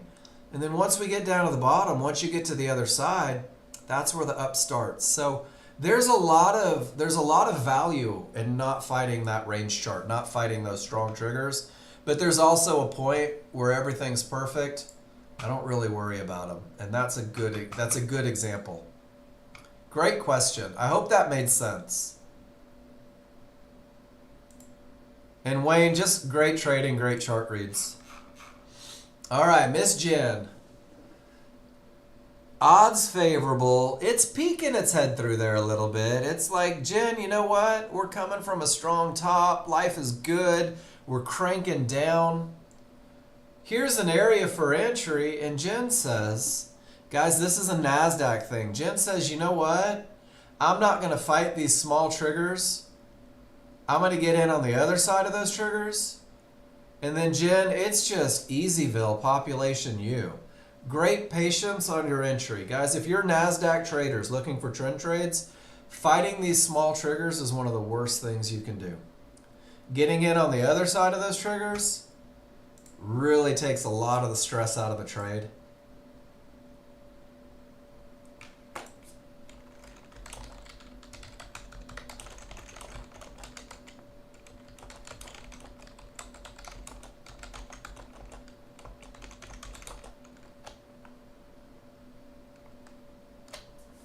Nicely done. All right, who's next? You guys are killing it today. Keeping me busy. Appreciate it. Wayne. Trending up. Weak triggers. HVA lane did hold there. Absolutely. So when it comes back to the HVA, Wayne says, I'm going to give it a shot. So large chart read is up. Large chart has a clear path, but large chart has weakness, and that weakness is probably what's responsible for that dance. Without the momentum to push up aggressively, it dances. Well, let's talk about what an HVA line is for you guys that don't know.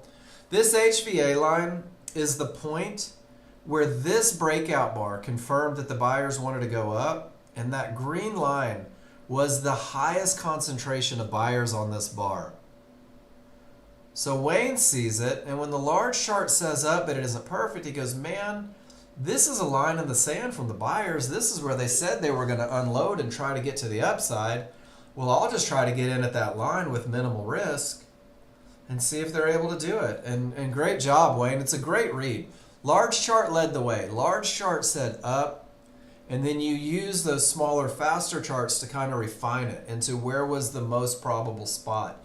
And it wasn't the mid band against those triggers. It was the HVA line where you could have the absolute least amount of risk. Really great read on there. And the large chart led the way. Large chart said we were more likely to go up than down. All right, let's see where we're at. This is NASDAQ. Oh, what an entry. It's 64. So that entry is somewhere, it's hard to tell. It might have been that pullback or on the way. But everything is up with strength. It already retested support at 64. CAB takes it, no divergence, strong triggers, small triggers a full bar away, and it's a quick little snip, and it's not a high probability trend trade. And it's not quite a momentum trade. This is a, man, I hope support holds and it goes back up, and it did. Nicely done. And then it goes and closes the gap to the triggers, and that's where it heads back up. So CAV kind of capitalizing and taking just a little bit right in the middle. Nicely done, Cav. Marty, here's that chili dog trade. Attempted point of entry, market moving fast, anything can happen, triggers. Gets in when he clears trouble, gets out before the market has a chance to create new trouble. Guys, this is that chili dog trade. This is getting away from trouble spots and getting out of that trade before momentum has a chance to go away. Marty, really nice execution here. Miss Cindy. Of course I will, Josh. All right, let's see what we have. Strong triggers, absolutely. Clear path or not a clear path, Cindy?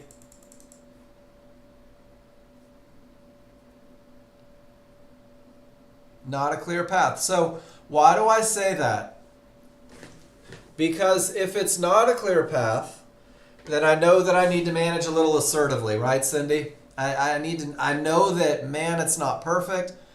Change may be a reason for an exit. You take a beautiful entry and you ignore 3 divergences without a clear path, and you give it all back.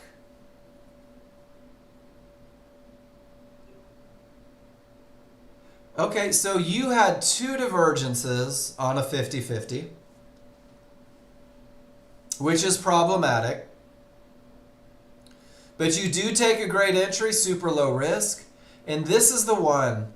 You could have been out of this trade with a 3rd divergence with a little bit of money in the bank, but instead you relied on hope. You ignored it. So this is a good example. Dima, are you with me? I want to turn this into a lesson. Thank you, Cindy. So let's go back to the idea. Whoops, that's not it. So this chart presents a problem. The area isn't broken, and that's okay. And Cindy nails it. Just beautiful entry. And then over here, the small chart isn't perfect anymore either.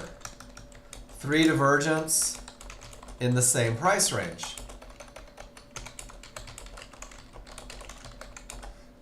So it's kind of like that trickle-down effect, right? This is okay, not great. And then Cindy, this is your small chart saying, Cindy, we love you. You're amazing. We want you to get out here when divergence is true and make a couple ticks and wait for it to get good again because we're telling you it's not good. Does that make sense, Cindy? So you've got to be willing to put on that management hat when it's not perfect, guys. And your chart reading tells you that it isn't. And the small chart told you that we're probably going to push higher. And then they push all the way up to resistance with every trigger below. And then Cindy, if you wanted to exit with a third divergence, you can always take a close on the other side when the large chart still says down, right? Don't sit and hope. This is the beauty of how great you guys are. You're so stinking good at identifying advantages, you're going to find the next trade. You guys always find the next trade. It's fast. It is fast. So can I show you, can I share what I do, Cindy? And I'm not saying that you have to do this. But I'm going to give a little insight to my brain. If I choose to take this trade, and I hope this is helpful for all of you. If I choose to take this trade, the first thing I'm thinking is it's not high probability. So what will it take to get me out? And then of course after two divergences I've already printed, Cindy, my answer is 3 divergences. Flashing white numbers show the potential of a third divergence.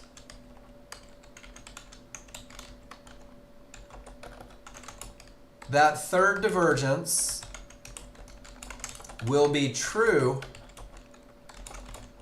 on the third bar up. My brain and my finger are hovering over the close button, and my stop is maybe 4 to 5 ticks above the reversal bar marker. So if it's fast, it hits my stop. Does that make sense? So first I say it's not high probability. What's it going to take to get me out? And if my answer is a third divergence, I know about the potential when it's flashing. I know that it's going to be true about right here. So I'll just put my stop about right there, maybe at break even. And I'm waiting. If divergence is true, I hit close. If divergence isn't true, I cancel my stop order. And I hold on to that trade. And you'll get to the point to where you can do this. The NASDAQ is fast. It's hard to do this. But this is kind of how management works. Because management is nothing more than taking an exit when your advantage is gone. So you have to be able to define your advantages and what it looks like when they go. And the reaction time goes up a lot. I love your entry though. Your entry is out freaking standing. Just a little bit of management love on that one, I think. And it turns that loser into a winner. Small winner, but a winner. Odds favorable. Right on the tail end of it. Potential to break. So this one's a little different. Steve Diego, are you with me?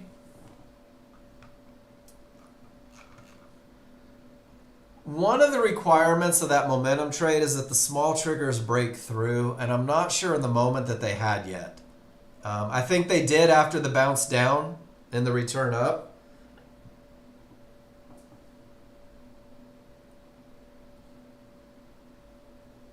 Possibly. And then it just, I mean, it bounces. It turns into a momentum trade off the one-to-ones. So you get paid. And then it turns into a 50-50 trend trade, and you get paid. It's great execution, dude. I think the one thing, and this is just where my brain goes, and feel free to tell me if you disagree. It doesn't bother me at all. If it's the snapback to the fib that's the entry, You don't give it time for the snapback. You're just in right at the fib. That one might, does that make sense that that might be just a little bit early? There wasn't enough clearance there for any sort of snapback, really. And I don't know. That's in the moment, it probably looked completely different, dude. So remember that I'm looking at a chart that's not moving, but you've got all this stuff protecting you. You had a stop at a great spot. And then I love how you get paid quick. You're like, it's just momentum, man. Let me get paid. And then you're like, wait a minute, trend trade. And then you just get paid again at trouble because it's a 50-50. It's a beautiful trade, dude. It's awesome execution, and it's fast. And great reaction time on that. Great reaction time.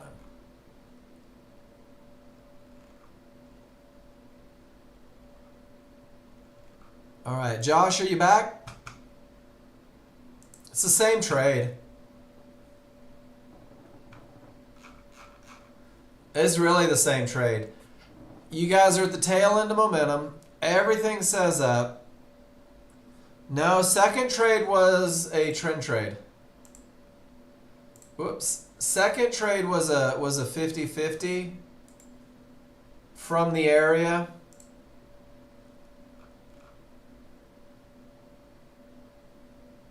Inside of favorable large triggers, Steve.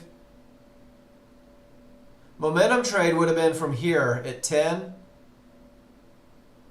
Is that where you had it and it just slipped and got you in there? I think I see this. You had it at 10.25. Okay. And it was so stinking fast it went down, came up, and got you on the way up? Man, that is fast. Okay. And that makes sense. There's your momentum trade. Wow. I was wondering why you were telling me that was 1 second. I was like, dude, you nailed your entry. It actually slipped you. It hit your entry, went down, back up, and you didn't get filled till it was on the way up. Talk about being in the right trade. That's pretty cool. I'm sorry I missed that the first time. Turned into a mid-band long. I need to read the annotations better. All right, Josh, 50-50. Momentum, no divergence. And man, what I was saying about yours, Josh, when we did this, and I was telling Wayne, I see people using his entries.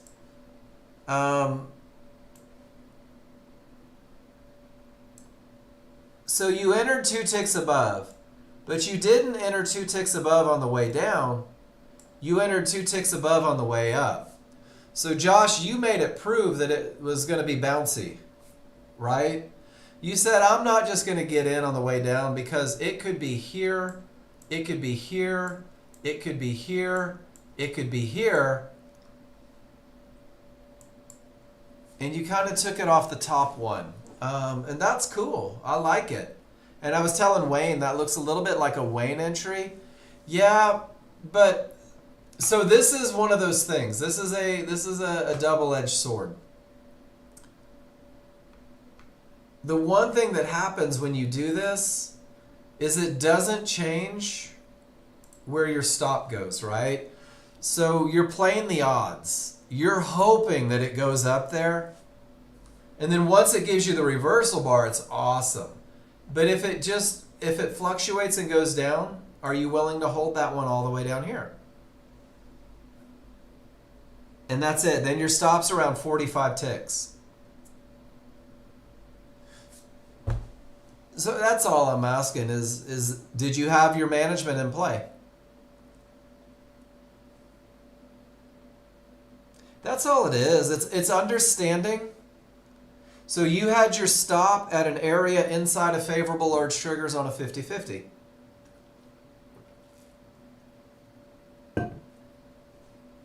Sounds silly when you say it like that, doesn't it?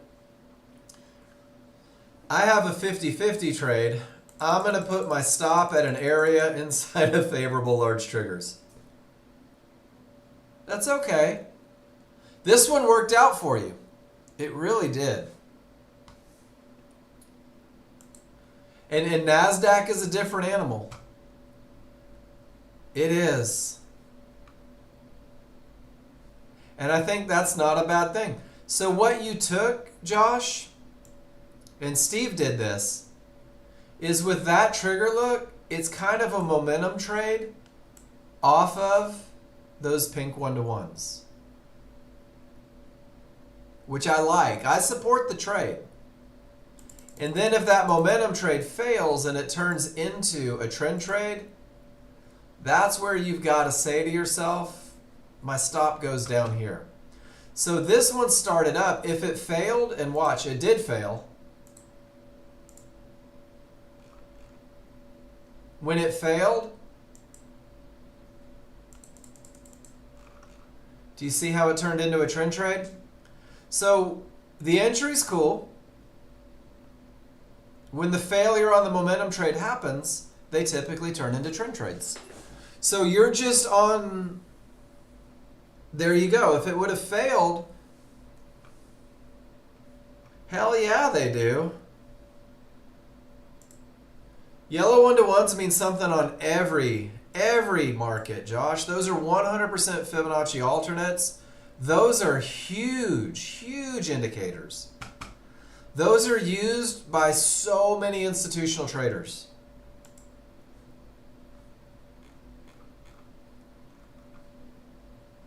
So absolutely, they mean a lot. The pink 1-to-1s as well. On the NASDAQ, pink 1-to-1s come into play a little bit. That's it. So on the NASDAQ, on the large chart, pink 1-to-1s come into play. So pink 1-to-1s are small swing 1-to-1s. On a chart as big as a 34.5, small swings are huge swings. On crude oil, on the S&P, I've learned to ignore them completely. I don't mess with them. On the NASDAQ, they come into play for sure.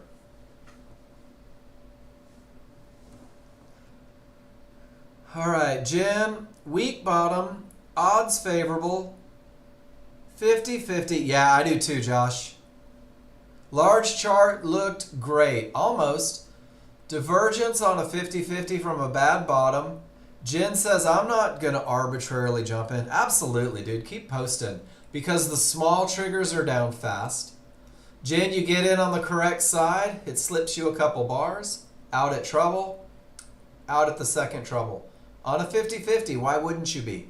Great trade, Jen. Beautiful. You're really catching your mojo on the NASDAQ. You really are. You're finding your groove. All right, Dima, you said your stop got hit. Let's go through it. Are you ready? I'm going to beat you up, Dima. 34 ways to Sunday. You want to know why? Because you didn't tell me anything, Dima. What did you see? So do me a favor. I want you to answer 2 questions for me, if you will. Did you have strong triggers? Yeah. Did you have a clear path? Yep. Did you have an area inside of triggers?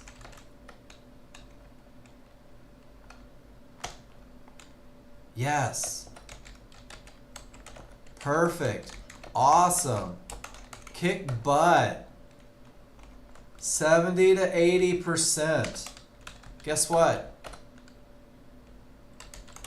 Cost of doing business. And the reason that I did this, Dima, is because I want you guys to get in the habit of doing this. I want you to remember that trades lose. Perfect trades lose. They do. But when it looks like this, Dima, and your entry is that good and your stop makes sense, I don't ever want you to feel bad about this trade. I don't ever want you to say, oh man, what went wrong? And if you take the time to answer these questions, you know nothing went wrong. It's just a cost of doing business. So I encourage new users to do this because what this does for you is it keeps you from trying to change something here. It keeps you from trying to adjust your plan based on a loser when your loser was a pattern that has been proven to win more than it loses. Does that make sense? And that's why annotation is so important, guys. That's why posting in the room. Dima, if you thought you did something wrong, you might beat yourself up and change your plan. But the reality is that's like the best look ever. That's the highest probability trend trade. So much so that I'm going to grab my spreadsheet, I'm going to go to client trades, and I'm going to put it in here because I want everybody to be able to do what you just did. I want everybody to have the confidence to take that entry. And that is Dima's perfect high probability trend trade. Didn't work. But the pattern is rock solid perfect. Nice job, Dima.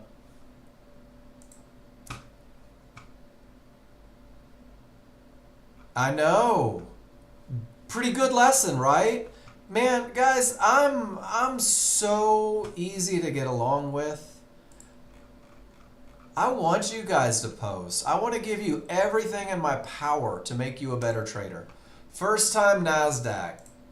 Boaz. Boaz says to hell with you, Mark. You don't need to know why. Just kidding. Not GT. Okay, not a good top. All the momentum. And then Boaz, the only thing I ask, is it a termination? Is it a clear path or is it 50-50?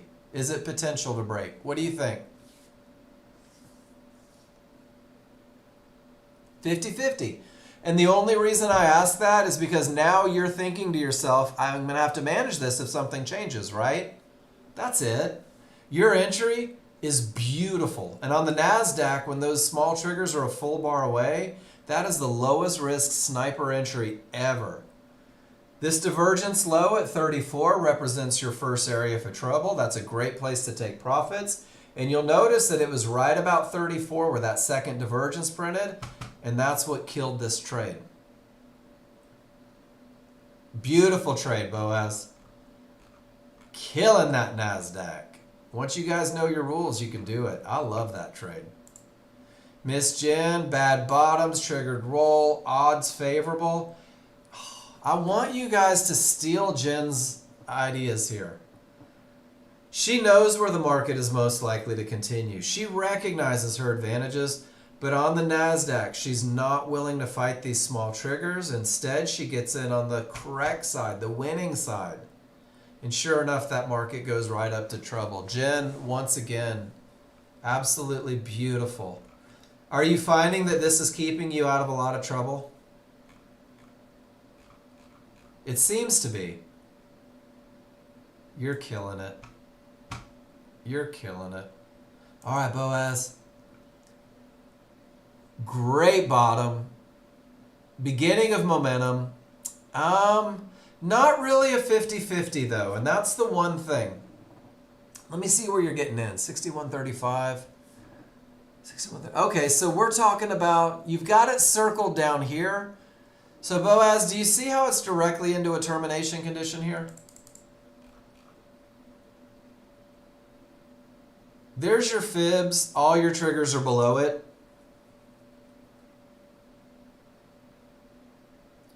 So yes, but. One of my favorite phrases from you guys in the room.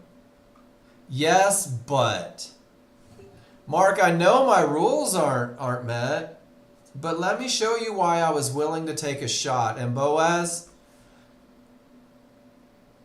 a second higher divergence off of support. None of the triggers broke. Reverse the market. No divergence. Strong triggers. Yeah, I'd take a shot too.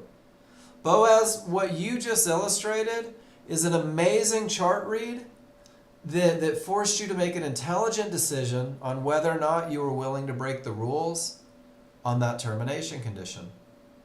Does that make sense, everybody in the room? Rule number 2 is not met.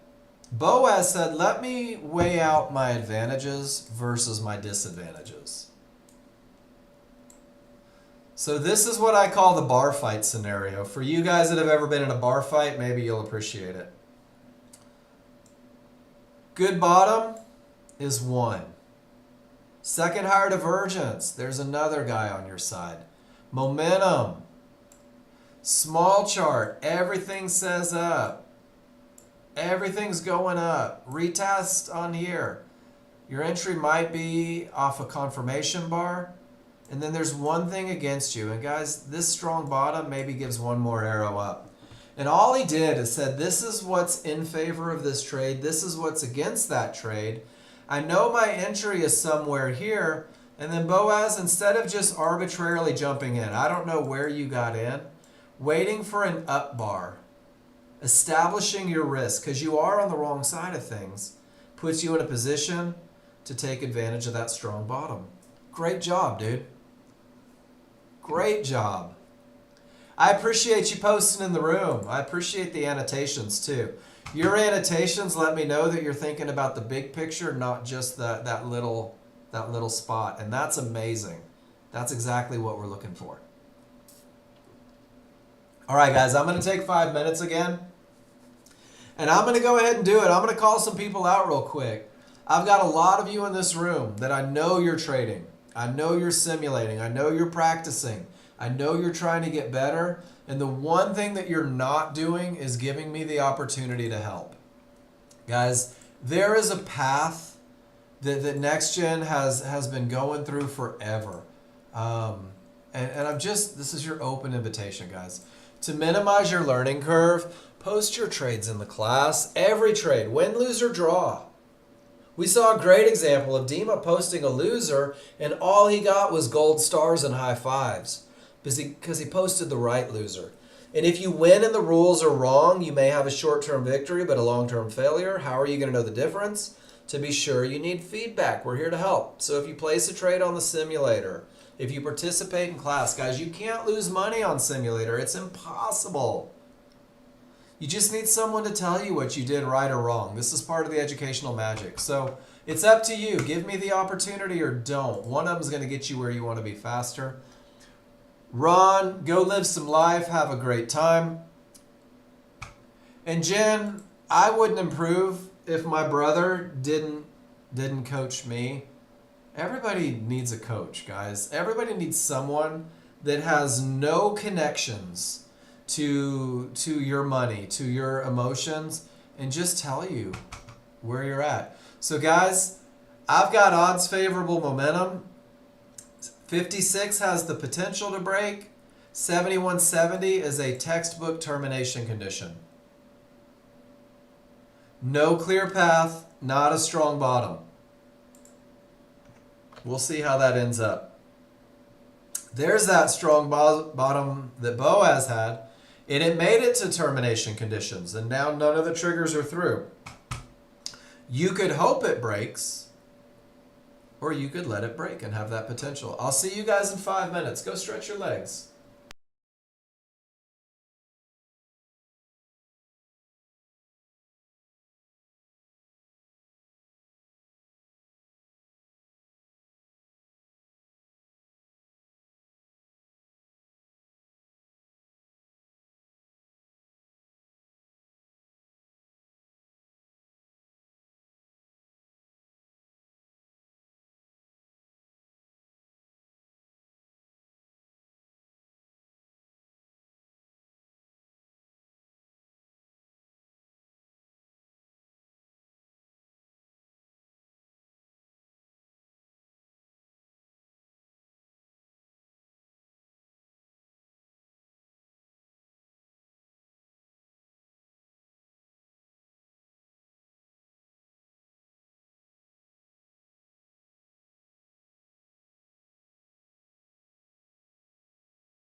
Getting into the last hour.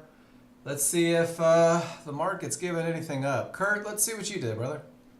Let me close all these out. We'll just start fresh. Here we go. Bum, bum, bum, bum, bum, bum. All right.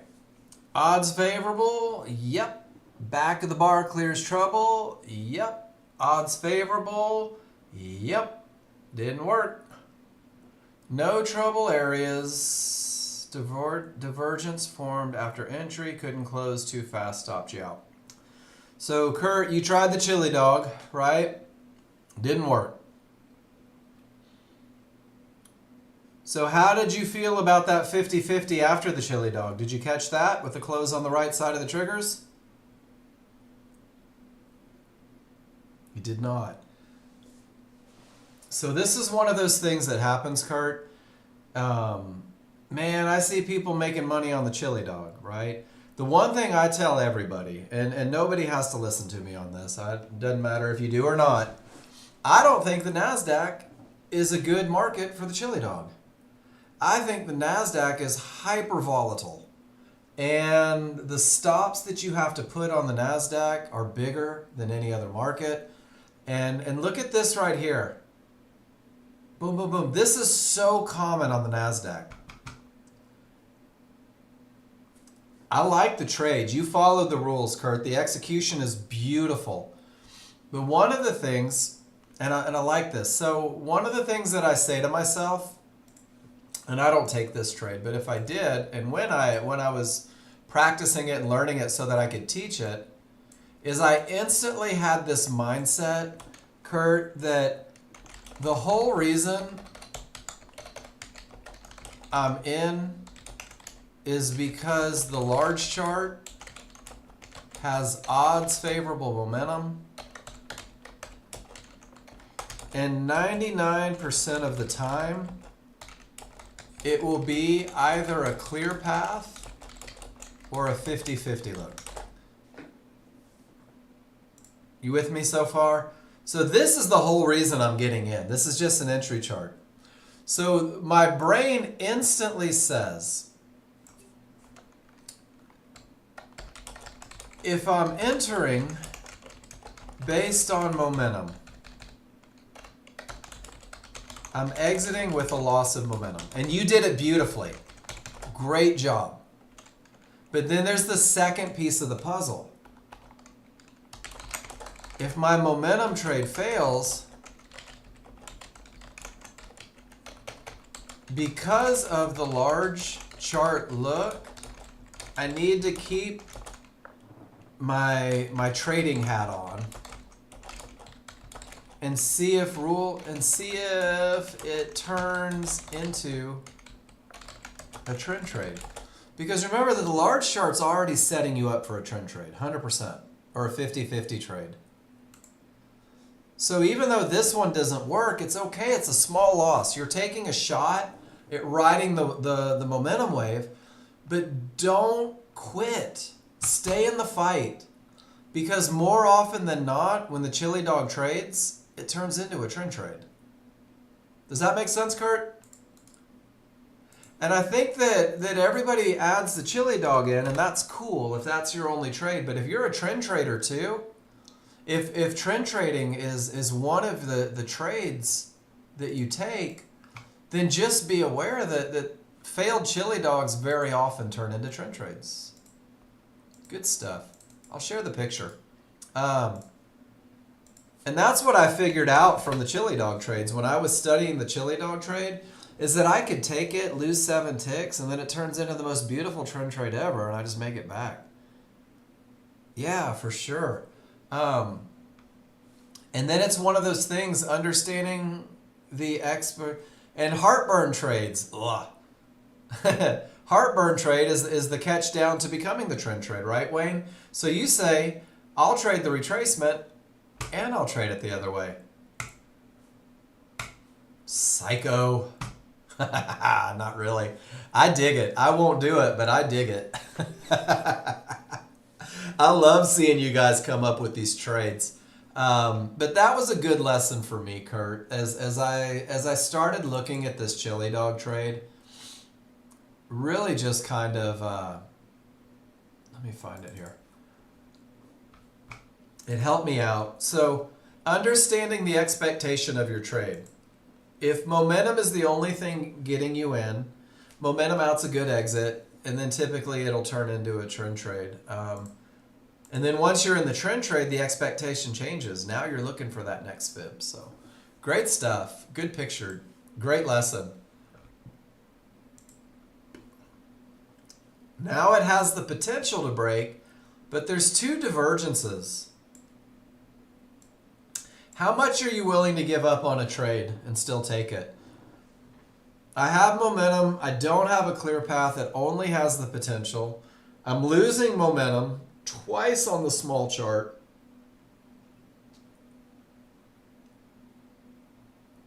I can't let you, or I can't tell you what the decision is. I can't tell you what the right decision is.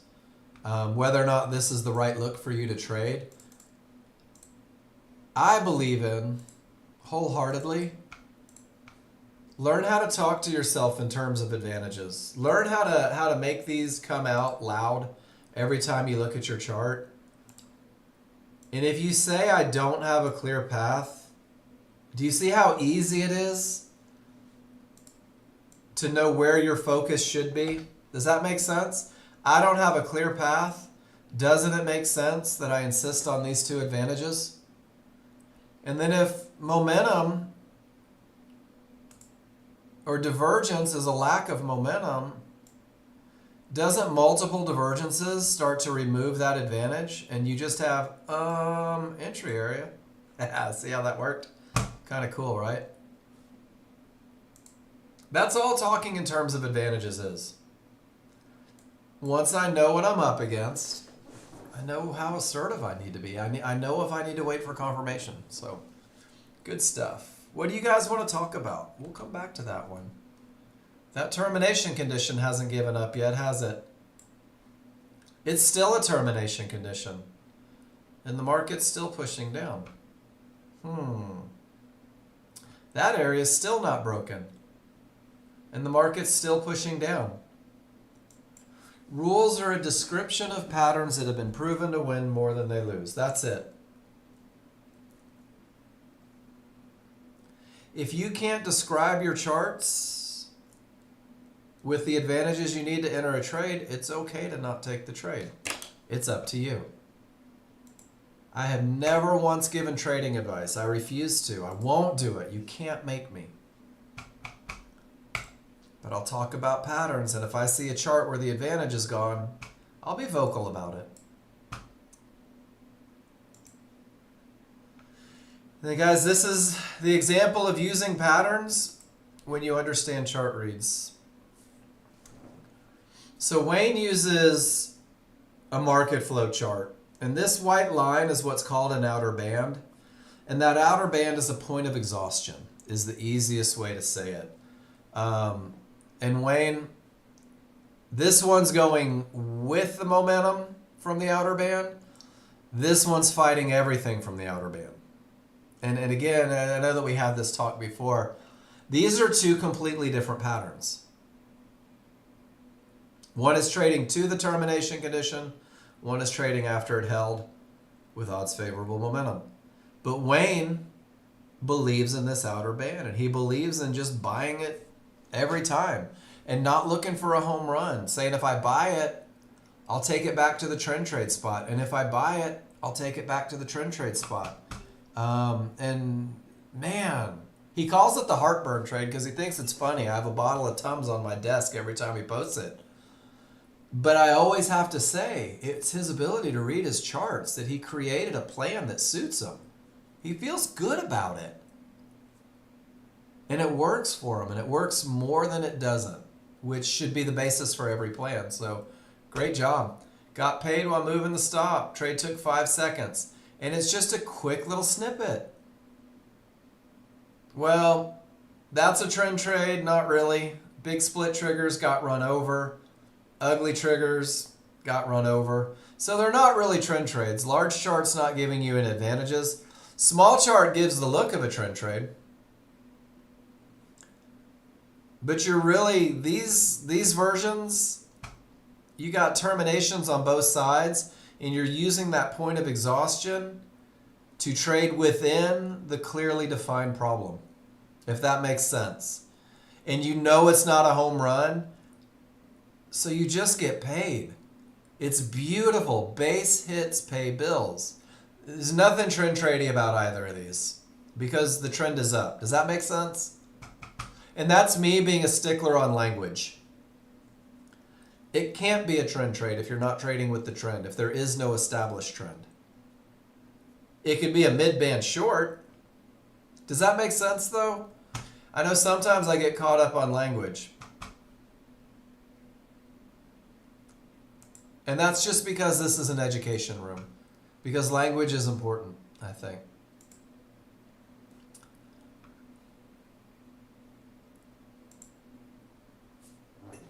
All right, Kurt. So that 50-50, not from a strong bottom.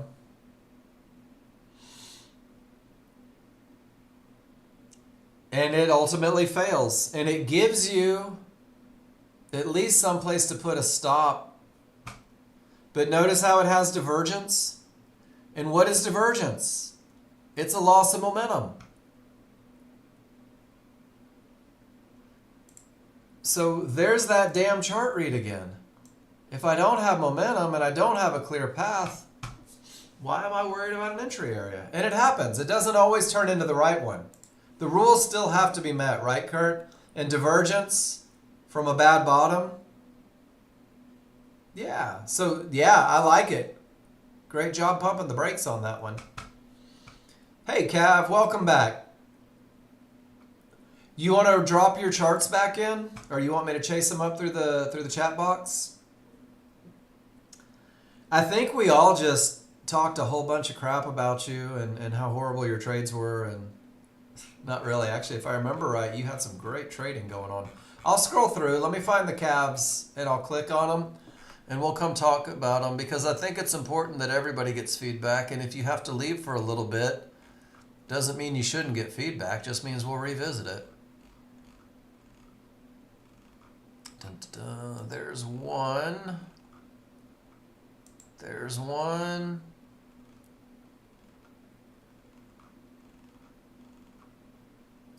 And Cav, if I missed one, you're going to have to help me. Because I think I just see the two. So let's start here. Price and triggers break above the blue fib. Not really. Not so much, right? They do up a little bit further. So you take the first shot on this one, and I like it. Because this is that one, and Kurt, this is similar. He's like, man, I've got momentum everywhere. I'm going to get in on the good side of triggers, above the trouble. And if it doesn't just rail, I'll take quick profits and get the hell out. And then it turns into the trend trade. Right back to support inside, and Cav says, you know what? I know trend trades, and I know where trouble is, and I'll get out. And this one's a little more aggressive, riding the wave of momentum, but when it failed, this is one of those examples of how it turns into a trend trade. Nice trading on this, Cav. Good job understanding that momentum only does so much, and then when it fails, very often it turns into a trend trade. And we saw quite a few people take that one today. And then this one was a little harder for me. Bad bottom, but with momentum, and you hit the mid band with the large triggers a full bar away, which means that not only are you 50-50 on the fib, but you are full-blown termination condition on the mid band. And this is where, again, a little bit of chart reading goes a long way.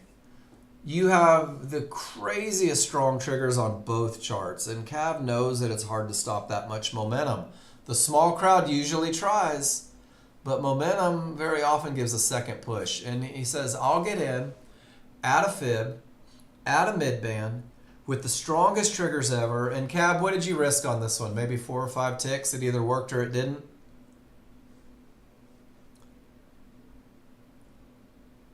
Six ticks. With that much momentum, Cav is willing to risk 6 ticks. I love it. And management tells a lot about how you guys feel about your trade. It really does. Management tells me this quick profits before it hits the mid-band again. It tells me that Cav knows the mid-band's a problem. It tells me that Cav knows he's getting in on a trade that isn't the highest probability. And it tells me that Cav knows that he knows that his job is to get paid. That if he can make 7 ticks on 5 contracts, 35 ticks, $700 over the course of 20 or 30 seconds with the advantage of momentum, that he'll take it, get paid, and get the hell out and wait for the next trade. Nicely done, Cav. Is it a high probability trend trade? Of course not. Is it a great chart read? Freaking outstanding. Outstanding chart read. Great job. Did I miss any, or was that it? Did you just have 2 this morning? Guys, I love telling you what's wrong with the trade, but I like even more celebrating your chart reads, because that's my focus for everybody. Once you start pulling these apart and talking in terms of advantages, you'll be absolutely floored at what direction your trading goes. And the other thing is you'll be absolutely floored at how unwilling you are to break your rules. That 50-50 failed on the S&P, didn't it? And look at that, 2 divergences, 50-50. Loaded like a freight train. That was for you, Jeffrey Dean.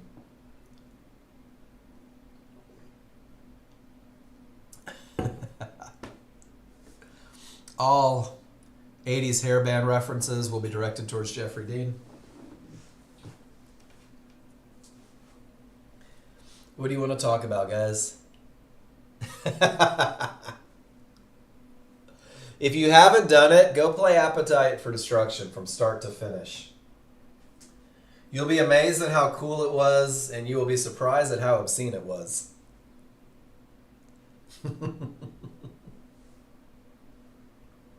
Things you don't notice when you're 15. It's just cool.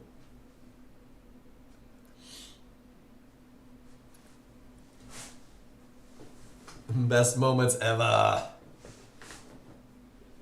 I still listen to the same music I listened to as a teenager. And I say to myself, gosh, I don't want my kids listening to this crap.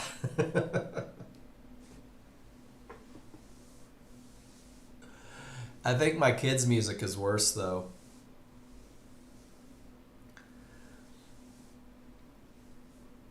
As much as there was sex, drugs, and rock and roll in the 80s, there was nothing like Cardi B's nonsense. So, all right, don't get me old. Don't make me sound old.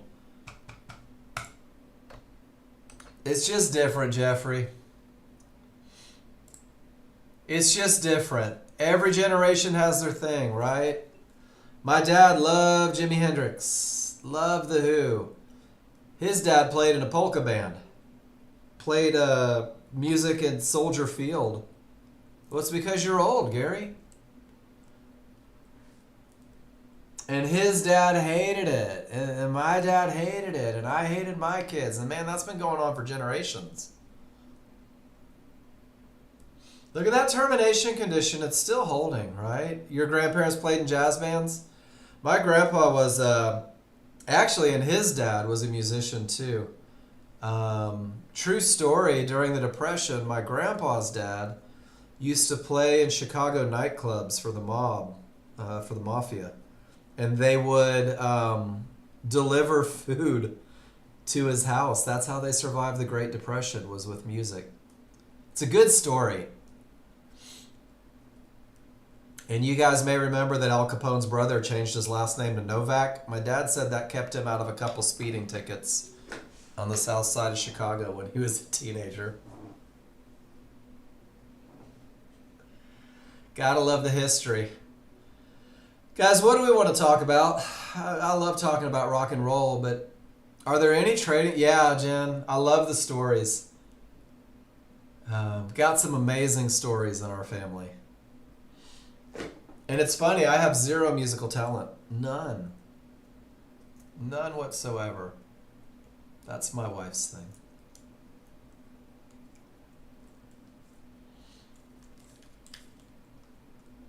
Your parents used to watch Lawrence Welk? Dude, Lawrence Welk was awesome back in the day. Big Band was amazing back in the day. That's what it was. Me too, Kev. That's how I met my wife. When I met my wife, I had a big old pompadour.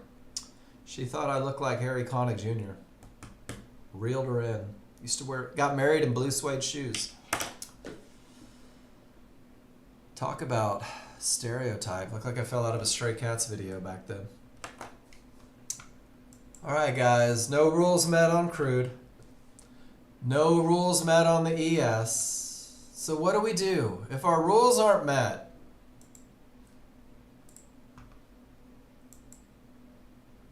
there's my go-to. I go play blackjack on the MSN casino. I draw pictures.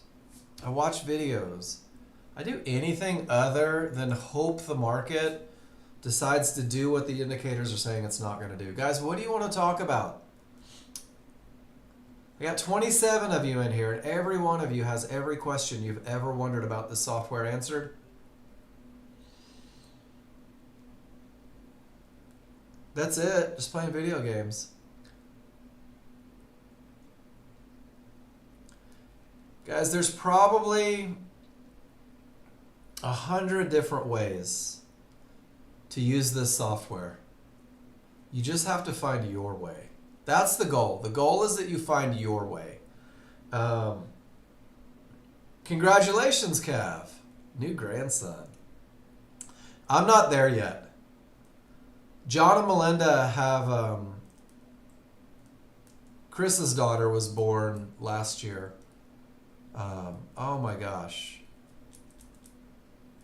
One day. I'm not ready yet. I like being the cool uncle. It's easier. Isn't it funny how people congratulate you, Cav? You didn't have anything to do with it. Well, you made the parents, or at least one of them. Hopefully only one of them. I don't know. Where are you at, Mississippi? Just kidding. But I'm bummed. Returnable kids are the best. Mainly the mom. Man, that's fun. I used to love getting my nieces and nephews. A weekend at Uncle Mark's house will ruin a child for parents for at least a month. Because it is all the arts and crafts, all the sugar, all the running crazy. I don't care. I'm giving them back. That's it. Of course, now my nieces and nephews are in their late 20s and 30s, so now I get them drunk, send them home. Uh-oh. I just